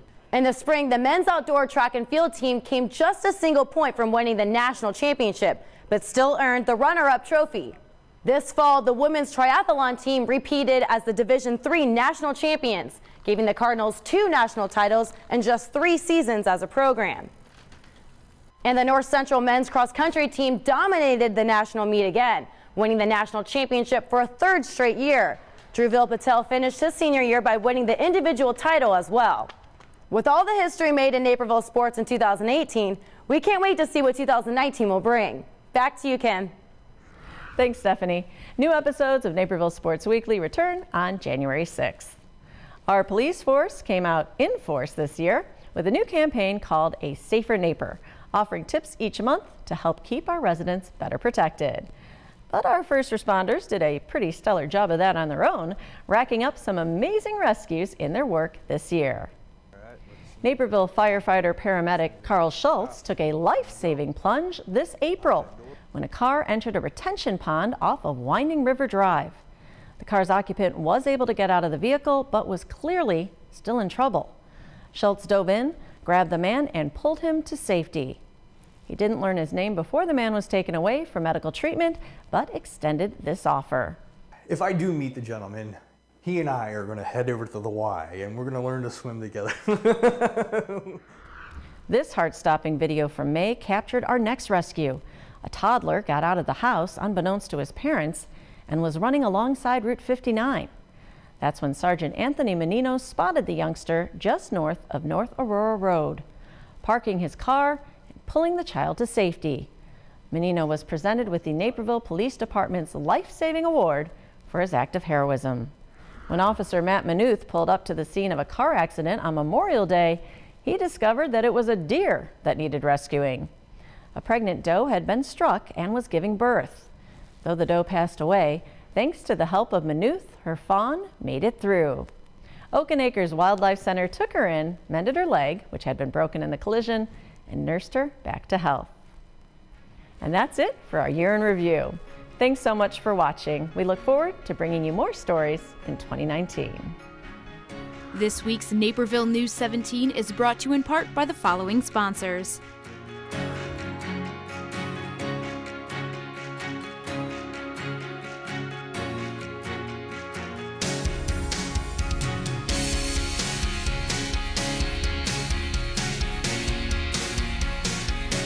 This program is funded by a grant from the City of Naperville.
Naperville Sports Weekly is brought to you by presenting sponsor, BMO Harris Bank. Welcome into the final NSW show of 2018. Well, this year we have seen 8 different teams bring home state titles and numerous athletes take home individual crowns. We round out this year with some bowling, swimming, some hockey, and basketball, which is where our journey begins. First up are the ladies with Bennett Academy traveling to Naperville North. Let's take a break from conference play and hang out with the Naperville North Huskies as they host the 12-2 Bennett Academy Red Wings. Bennett up 4 early in the first. Lauren Stack looking for a move and hits Kendall Holmes, who drains the 3, 7-0. 2:30 left in 1. North's Letty Drummond picks up the loose ball, lays it off the glass. 11-2 now as North finally gets on the board. End of the second, and great passing down the court on the fast break leads to Ashley Conkle, who hesitates and then pops it in. 17-2 with 7 minutes until the break. Huskies finding their groove, though. Got a Cam Schroeder to Kara Rivard for the tray.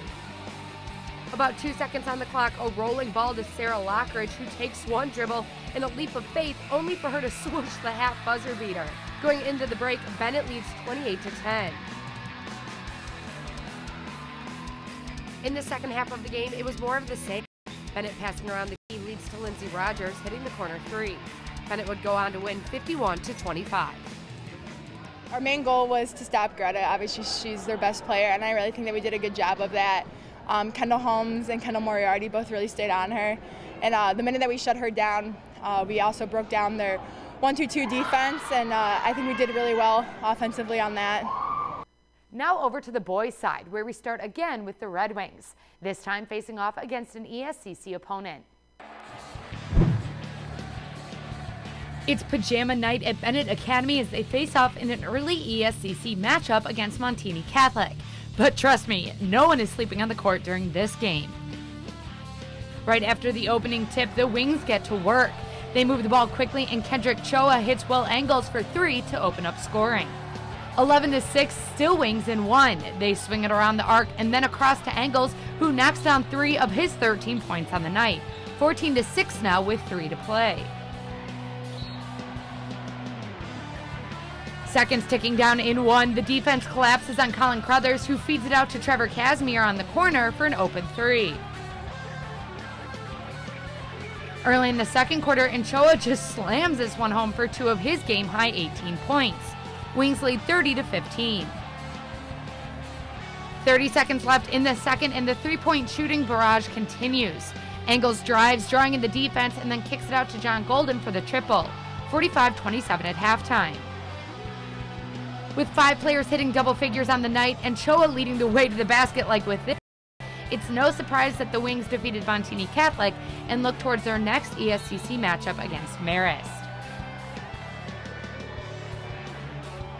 I started off in a zone, so we kind of just wanted to, move the ball, get it inside, play it inside out, and just knock down open shots with confidence. That's basically what we did early on there.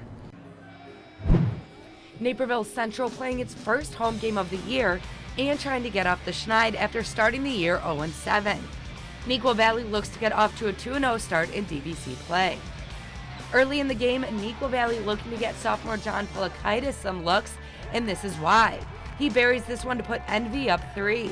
Peyton Thorne drives the ball for the Redhawks and finds junior Chris Conway, who rises up for the big slam. Central takes the early lead. Near the end of the first, Redhawks working on offense. Sam Jackson tosses to Cam Doherty, who hits his 3rd 3 of the first quarter. 16 in the first half for the junior. Central clicking on both ends of the floor in the third as Thorne finds Doherty, who hits another 3. He would go on for a career high of 29 in the game. Third quarter winding down, and it's Conway on a personal 7-0 run to put the Redhawks up 43-33. To get back into the game, Wildcats again turn to Polakaitis, who buries another deep 3. Neuqua within 6. But Cam Doherty with too much offense. This beautiful mid-range fade puts the game out of reach as Central picks up win number 1. Neuqua drops into a tie with Mattia Valley and Wabansi Valley in the DVC standings. No, I think just a big part of it was finally being in our gym, being on the rims we shoot on every day, and then wanting to come out and make a statement. I mean, 0-7 isn't fun, and Nequa's a team. I had my best game against Nequa last year. You know, like, they're a team I feel comfortable playing against, so I just want to come out and make a statement. While December is often a time of reflecting, here at NCTV we do that once a month, looking back on a past athlete and checking in on what they're doing now. Well, we decided to check in on 2 athletes for our final Where Are They Now of 2018. These athletes were so linked for their 4 years at Nequa Valley that we couldn't pick just one. So let's check in with Kai Moon and Maya Starks with Justin Cornwell, presented by Molly Maids of the Aurora, Naperville area.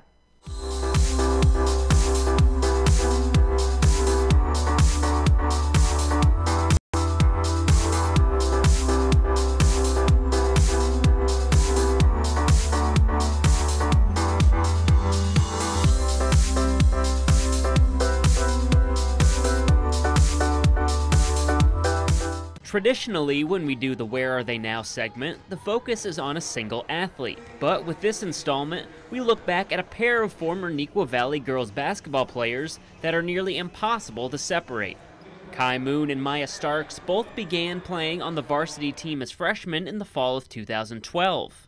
Each year, the pair saw their playing time increase as the Wildcats were in the midst of a run of 5 consecutive regional championships, culminating in a sectional title win during their sophomore season in 2014. As seniors in 2016, Moon and Starks were firmly the leaders of the team, with Starks running the point and Moon providing a scoring punch from the other guard spot. The two were so in sync that both players broke the 1,000 career point barrier in the same game that season. The Wildcats once again raised a regional plaque that winter, the 4th of their careers, before falling in a close loss to eventual state champion Bennett Academy in the sectional semifinal. After 4 great seasons together, it was hard to imagine the two playing apart, but Maya Starks stayed closer to home to play collegiately at Northern Illinois University, while Kai Moon also got a Division I scholarship to play for Binghamton University in New York.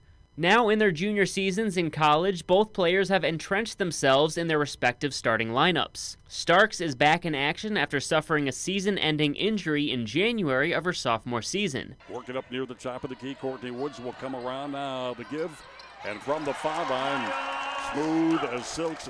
That's exactly what you were talking about with Maya Starks. She leads the Huskies in assists and averages nearly 10 points per game.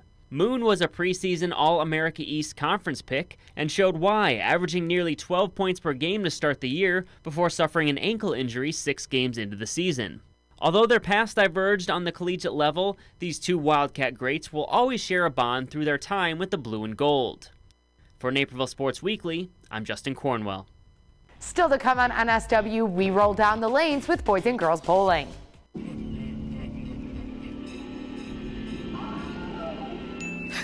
What? Oh no. I have suspicious activity on my debit card. Now what? You know. Oh, sorry. With BMO Harris, you can just freeze your card right from your phone. Wow, really? Yeah. You can unfreeze it too. How many roommates do you have? That feeling you get when a bank puts security at your fingertips. That's the BMO effect. Give the gift of downtown Naperville. Treat someone special to a great shopping, dining, or spa experience with downtown Naperville gift cards. Good at more than 150 businesses. Purchase them at 4 convenient locations or online and have them mailed directly to the lucky recipients. Best of all, there's no purchasing fee. Just choose an amount and send. It's that easy. The perfect gift for anyone at any time. First up in the alley is a crosstown rival, which Naperville Central won last time these two teams met up. Let's see how things fall this time around. Raising money for the Special Olympics, 2 crosstown rivals come together for a strike fest and friendly bowling match. Is co-rolled a 572, leading the way for a Central victory. But both teams came out victorious as they raised over $7,000 for Special Olympics Illinois. It was really great just having a charity event tonight. Like, of course, we're competitive with North, it's our rivals, and we're all trying to win. But at the same time, everyone was just having fun, bowling for charity and everything. Here, everyone was just screaming charity all the time. If you want to learn more about their fundraiser, tune into the first NSW of 2019. Now over to the girls' side of things with two Valley schools kicking us off. We traveled to Parkside Lanes for a mid-December DVC matchup where the Waubonsie Valley Warriors, under new direction of Coach Jennifer Neighbor, host Mattia Valley. Senior Mustang Alicia Anton rounding out the first game with a solid strike. The first game would be Anton's best with the 166 score, helping her to a 455 series. Teammate Bella Tiffany gets the nifty pickup in the second game. Looks like she may leave one standing, but the Pins pull a trick and knock the last one down, warranting a fist pump from the Mustang. Waubonsie's Carla Layers grabs her highest score in the third game, thanks in part to this strike. She ends with the 430 series. Second best bowler of the night would belong to Bay Pays. She would grab a 504 series score after picking up this one pin on her next throw. The Warrior top bowler would be senior Haley Kearney. Her solid form leads to a strike on this throw in a 488 series. We go back to Bella Tiffany for the top series score of the night, picking up her fourth strike in a row and eventually leading her to a 506 series and a Mustang victory. I'd say pretty good. The first game was a little rough, but you know, just remembering how to bowl on different lanes, it's always a struggle. We head back to the Fox Bowl where Naperville North hosts Mattia Valley. Both teams call this alley their home, so they know the lanes pretty well. North's Amy Brennan follows up with the strike for the Huskies. These were hard to come by tonight for the orange and blue, but Amy pulled through. To the second game, and Bella Tiffany rolling another solid series. She grabs two strikes in a row after this throw to help her to a 539. North keeping pace though, Rachel Child knocks all 10 pins down for the Huskies in game 2. The strikes keep landing for Mattia into game 3. Nia Blowy helps the Mustangs pull away with a 134 in game 3 after two strikes in a row. The story of the night, though, would be Mustang Sydney Lewis, who rolled a 210 in Game 3. Her first time breaking 200 in competition, and she sealed the victory for the black and gold. I felt really good. I was really excited because I got a 203 in practice, and I was really excited for that to pay off in the meet. Let's hit pause on the highlights and hit play on a Take 5 with Jack Flood from the Warrior Hockey Club, presented by BMO Harris Bank.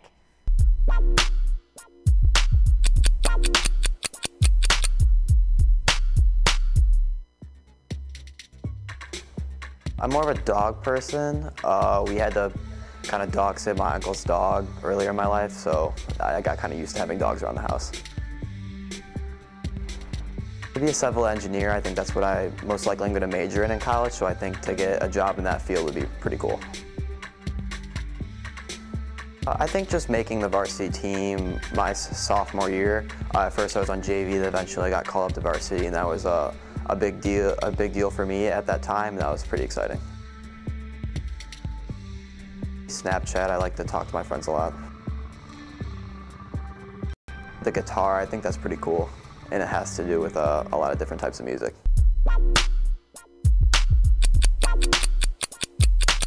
We get another minute break, and then we hit the mats and the pool.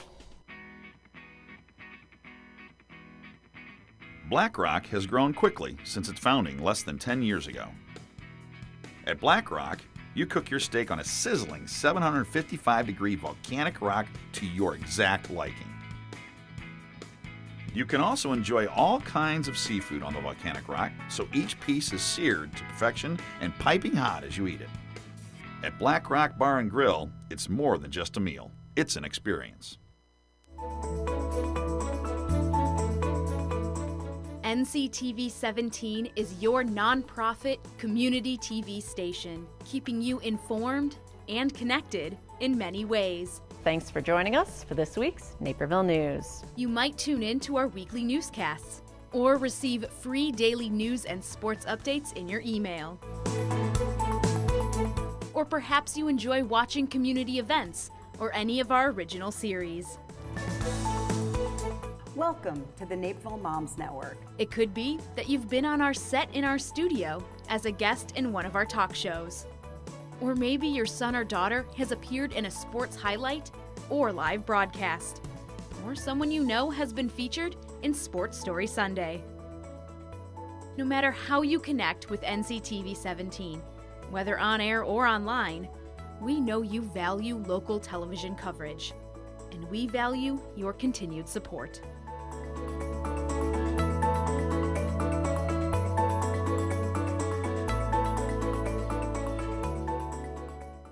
The beginning of the wrestling season is a time for guys to find exactly what works and what weight class they belong in. As he wins by pinfall. Nequa down 38-18 after that match. Another Nequa football player at the 182 class, Rudy Dudeau against Jackson Punzel. The Red Hawk leads 6-1 in the second and has the Wildcat in the palm of his hands, which Dudeau isn't able to escape from. So Punzel wins by pin, helping Central to the big victory 50-18. I was just trying to finish with a pin, but it was kind of squirming out of there, so I was just trying to rack up the 2 points, see where I can get them, and once I got on my back, I was trying to finish the match, but I couldn't, so I just kept getting those near falls because I knew I could keep getting them. And in the second period, he chose top, I got a reversal, got 2 near fall, and then I got the tech fall. From the mats to the blocks, it's another big crosstown rival diving in at Nequa Valley. The Nequa Valley girls swim team just won state a month ago. Now let's see how their boys team is shaping up, hosting a dual meet against Waubonsie Valley. Now on to some races, starting with the 100 fly, and it'll be a no-brainer. Waubonsie's Ayush Despande is in the lead at the halfway mark, and he holds on to it to end finishing 2 seconds before anyone else in 51.41 seconds. Same distance, different stroke, this time the 100 free. The field pretty spread out halfway through with 2 Wildcats in the lead, and that's who'll finish in 1 and 2. Connor Boyle in 46.94 seconds and Patrick Jensen in 48.80 seconds. Another close race is the 100 backstroke. This time instead of 2 Wildcats, it's a Wildcat and a Warrior competing. After winning the 100 fly, Ayush Deshpande also takes the 100 back over Connor Boyle in 54.12 seconds. We get one more race to check out, and this is the 100 breast. In one of the further lanes, Warren Noth takes the lead early and only advances it to finish in 101.57 seconds. But unfortunately, that wouldn't be enough as Nequa takes the victory. You know, it's like we're kind of like a big family. We've been swimming together through Fox Valley, so we know like the guys at Waubonsie really well. So it's kind of just like a big competition between us. It kind of just makes us better for the end of the season.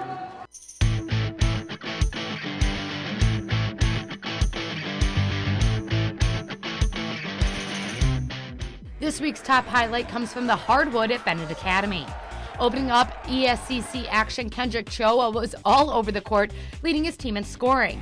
And he did it in pretty fancy fashion. One play in particular, Choa works around his defender, gets wide open, and up he gets for the dunk, and that pinballed around the rim before falling through. But it won't be anything to mess with this year, as evident by this week's Play of the Week. The Daily Herald, the biggest suburban newspaper, has covered Naperville since 1990. Whether you're at home, at work, or on the way, the Daily Herald offers the full digital experience. Print, online, daily email alerts, and prep sports newsletters. We'll keep you in the know with news, sports, and of course, your neighbors. The Daily Herald, suburban Chicago's information source. Experience the Promenade Bolingbrook. Anchored by Macy's, Bass Pro Shop, H&M, and iPic Theater, the Promenade Bolingbrook has more than 65 shops and 12 restaurants. There's something for everyone, from fashion trends to gifts for the outdoor enthusiast. And don't forget about special events, including nightly shows of the Festival of Lights holiday tree. It's shopping, entertainment, easy and convenient parking, and great restaurants. This holiday season, check out the Promenade Bolingbrook. Rounding out our last show of 2018 is the coldest sport we cover. Ryan Risky hits the ice with Bennett Academy facing off against Providence.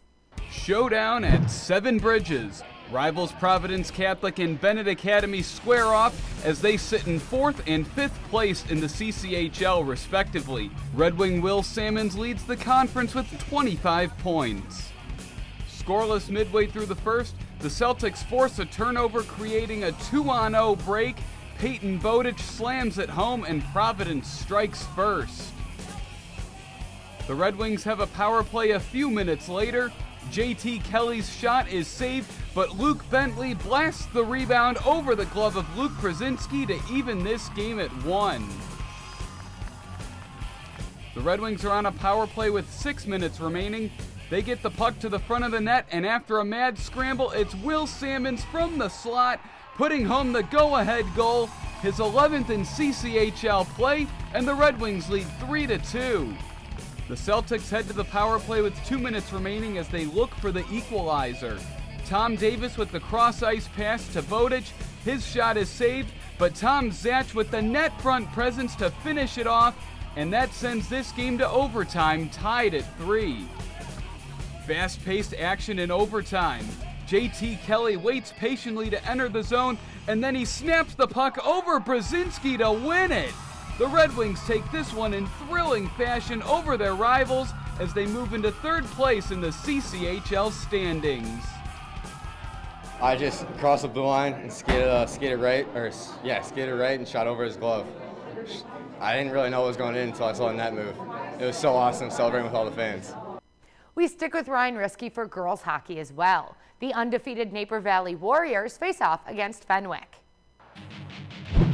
Girls hockey time. Lindy Lobdell and the Naper Valley Warriors head into this matchup undefeated as they take on Fenwick, who also has a 0 in the loss column.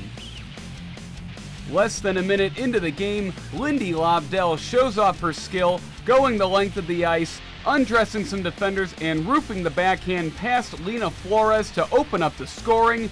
1-0 Warriors at the end of the first. The Friars look to get the offense going. Caroline Jenkins chips the puck ahead to Cecilia Jenkins with the breakaway, but Ashley Oman with the blocker save to preserve the lead.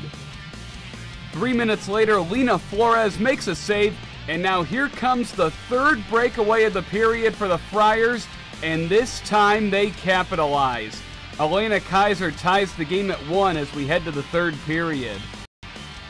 Final seconds of the game, the Warriors try to clear the puck, but Jenkins steps in front and centers to Emily Franciscowicz for the game-winning goal with 2 seconds remaining, and Fenwick hands Naper Valley their first loss of the season. They had a lot of cherry pickers, like everyone was just sitting back, and we had to change our game to that, I guess, and then I think it was just us getting more sloppy, but we'll fix it with practice. With the holiday season comes gift giving and food drives. The District 204 dance squads teamed up for a Toys for Tots drive. Stephanie Odie tells us more, presented by Edward Medical Group.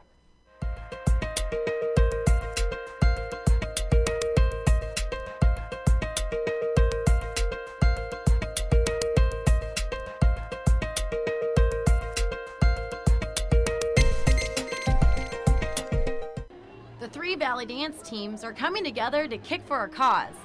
For the 3rd straight year, the Waubonsie Valley, Neuqua Valley, and Metea Valley dance teams have been hosting a charity fundraising event. This year, the goal was to raise money for the Toys for Tots program. So we really just wanted to bring all of the girls together to raise awareness for a good cause, and each year we decided to pick a different charity. The Marine Corps Toys for Tots program has been making a difference in the lives of American families for 71 years by providing a sign of hope to economically disadvantaged children during the holiday season. Toys for Tots was started in 1947 by Lieutenant Colonel to help less fortunate children that might not receive a toy for Christmas. It's been going on since then. We accept new and unwrapped toys to be given to children in our community. The DuPage County alone serviced 27,000 children in the area, so all donations and toys that come into us go right back to the community. And today we accepted a check for $29,000 that will go directly back into the community. We just brought them together to do kicks for raising awareness for Toys for Tots, and it's really fun to see them all in the court, all as one. They each fundraise on their own. They ask family, friends, neighbors to donate any amount of money that they wish to for the cause and for the teams. Although they may be rival schools, the Valley dance teams have forged a unique bond. They have created a tradition that gives back to the community and gifts a child in need this Christmas. A lot of the girls are friends outside of dance and the fact that they're separate schools. So there are big rivals between the schools, but they're sister schools, and that's about bringing them together to show their love for dance and show their love for each other. Eventually the goal would be to bring them together and dance together like a full routine, but that might be years down the road, and that's okay too. So anyone that's interested in getting involved with the DuPage County Toys for Tots can go online. They can find us through the National Toys for Tots website, which is toysfortots.com. They can also visit us on our Facebook page, DuPage Toys for Tots, and we're always looking for volunteers and businesses to partner with to meet our goals every year. So, yep. For Naperville Sports Weekly, I'm Stephanie Odie.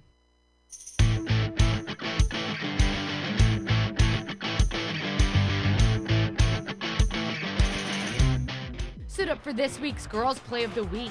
We hit the ice with the undefeated Naper Valley Warriors, and more specifically, Lindy Lobdow, notching the only score of the game for the co-op, but she did it with flair. Going from the East Coast to the West Coast and beating 2 defenders and the goalie as she hit the top shelf, where Mama keeps the cookies. Off the crossbar and past the line for this week's Play of the Week. Before we put a bow on this final show, I've got one more present for you. Kara Rivard's Take 5 presented by BMO Harris Bank.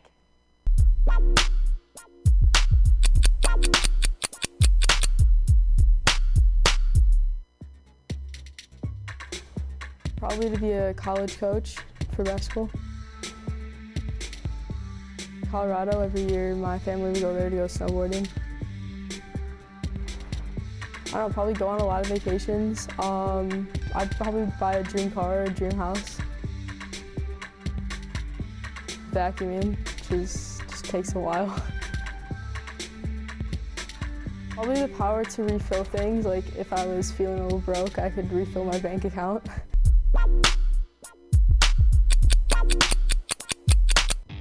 That's a wrap for Naperville Sports Weekly in 2018. We'll be taking the next 2 Sundays off to enjoy the holidays and be back on your screens on January 6th. Just so you don't go through withdrawals, we'll be posting highlights on our website and YouTube channel over the break, so make sure you check out those if you're feeling blue about missing NSW. I'm Allie Clutta, and I'll see you next year.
Now Christmas is come. Let's beat up the drum and call all our neighbors together. And when they appear, let us make them good cheer as we'll keep out the wind and the weather. American popular culture has had a unique effect on this annual celebration. It's in this spirit that Robert W. Smith merges the holiday melodies with special American musical styles. John Philip Sousa's march style moves into a melody by Tchaikovsky that transforms into American jazz, and a pairing of Stars and Stripes Forever with Jingle Bells, as the band opens with An American Christmas.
sure you caught all the little innuendos in that. It was an American Christmas.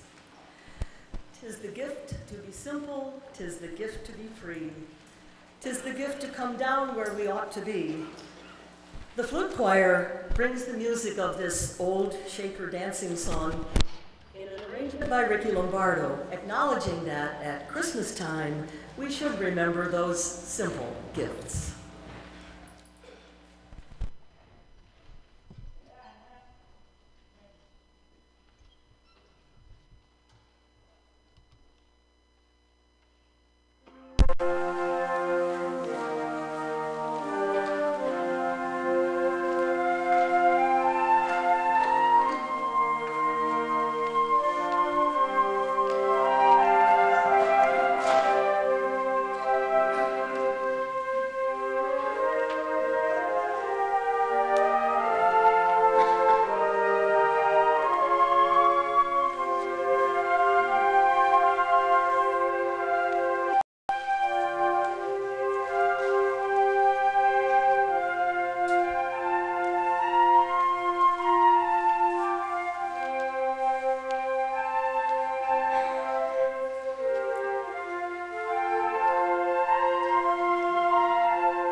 This fantasy on old carols was composed by Gustav Holst in 1910 for his students at Leroy College. It's a set of variations on the carol In Dulce Jubilo, which in English translates to Good Christian Men Rejoice. Interwoven are portions of God Rest Ye Merry, Gentlemen, and The First Noel. John Philip Sousa made an arrangement from Gustav Holst for his band, from which Larry Dane made this setting in a more contemporary mode, he says. So let's enjoy the interesting musical effects of Christmas Day.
The clarinet choir now, as they bring back the well-known musical Trip Through the Snow with Leroy Anderson's perfect description of a sleigh ride.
With a little help from the percussion.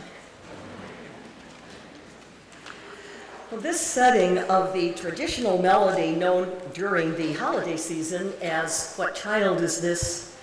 Features the percussion section throughout.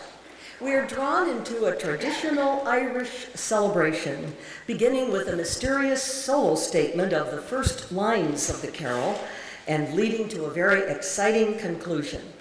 Renee Rosas conducts the band in a Celtic carol.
right, thank you.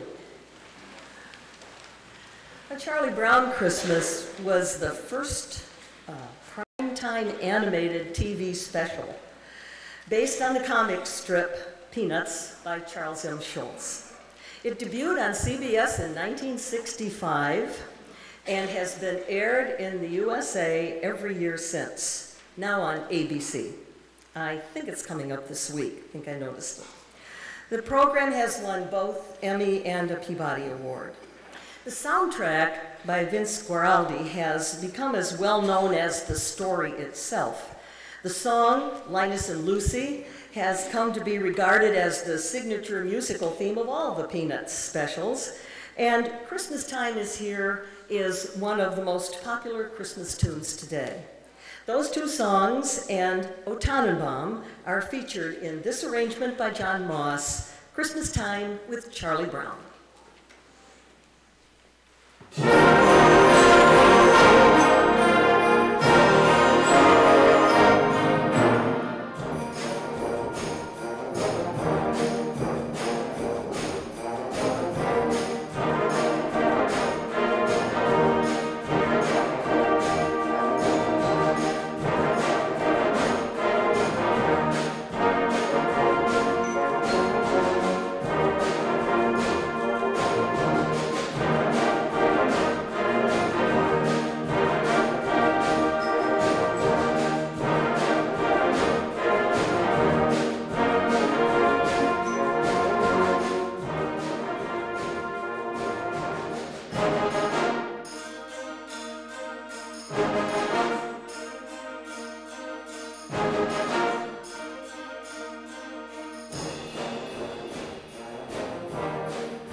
Songs of the season. It was introduced by Judy Garland in the 1944 MGM musical Meet Me in St. Louis. Frank Sinatra later recorded a version with modified lyrics, which became more popular than the original. And of course, many others have recorded it. Have yourself a Merry Little Christmas, our saxophone quartet.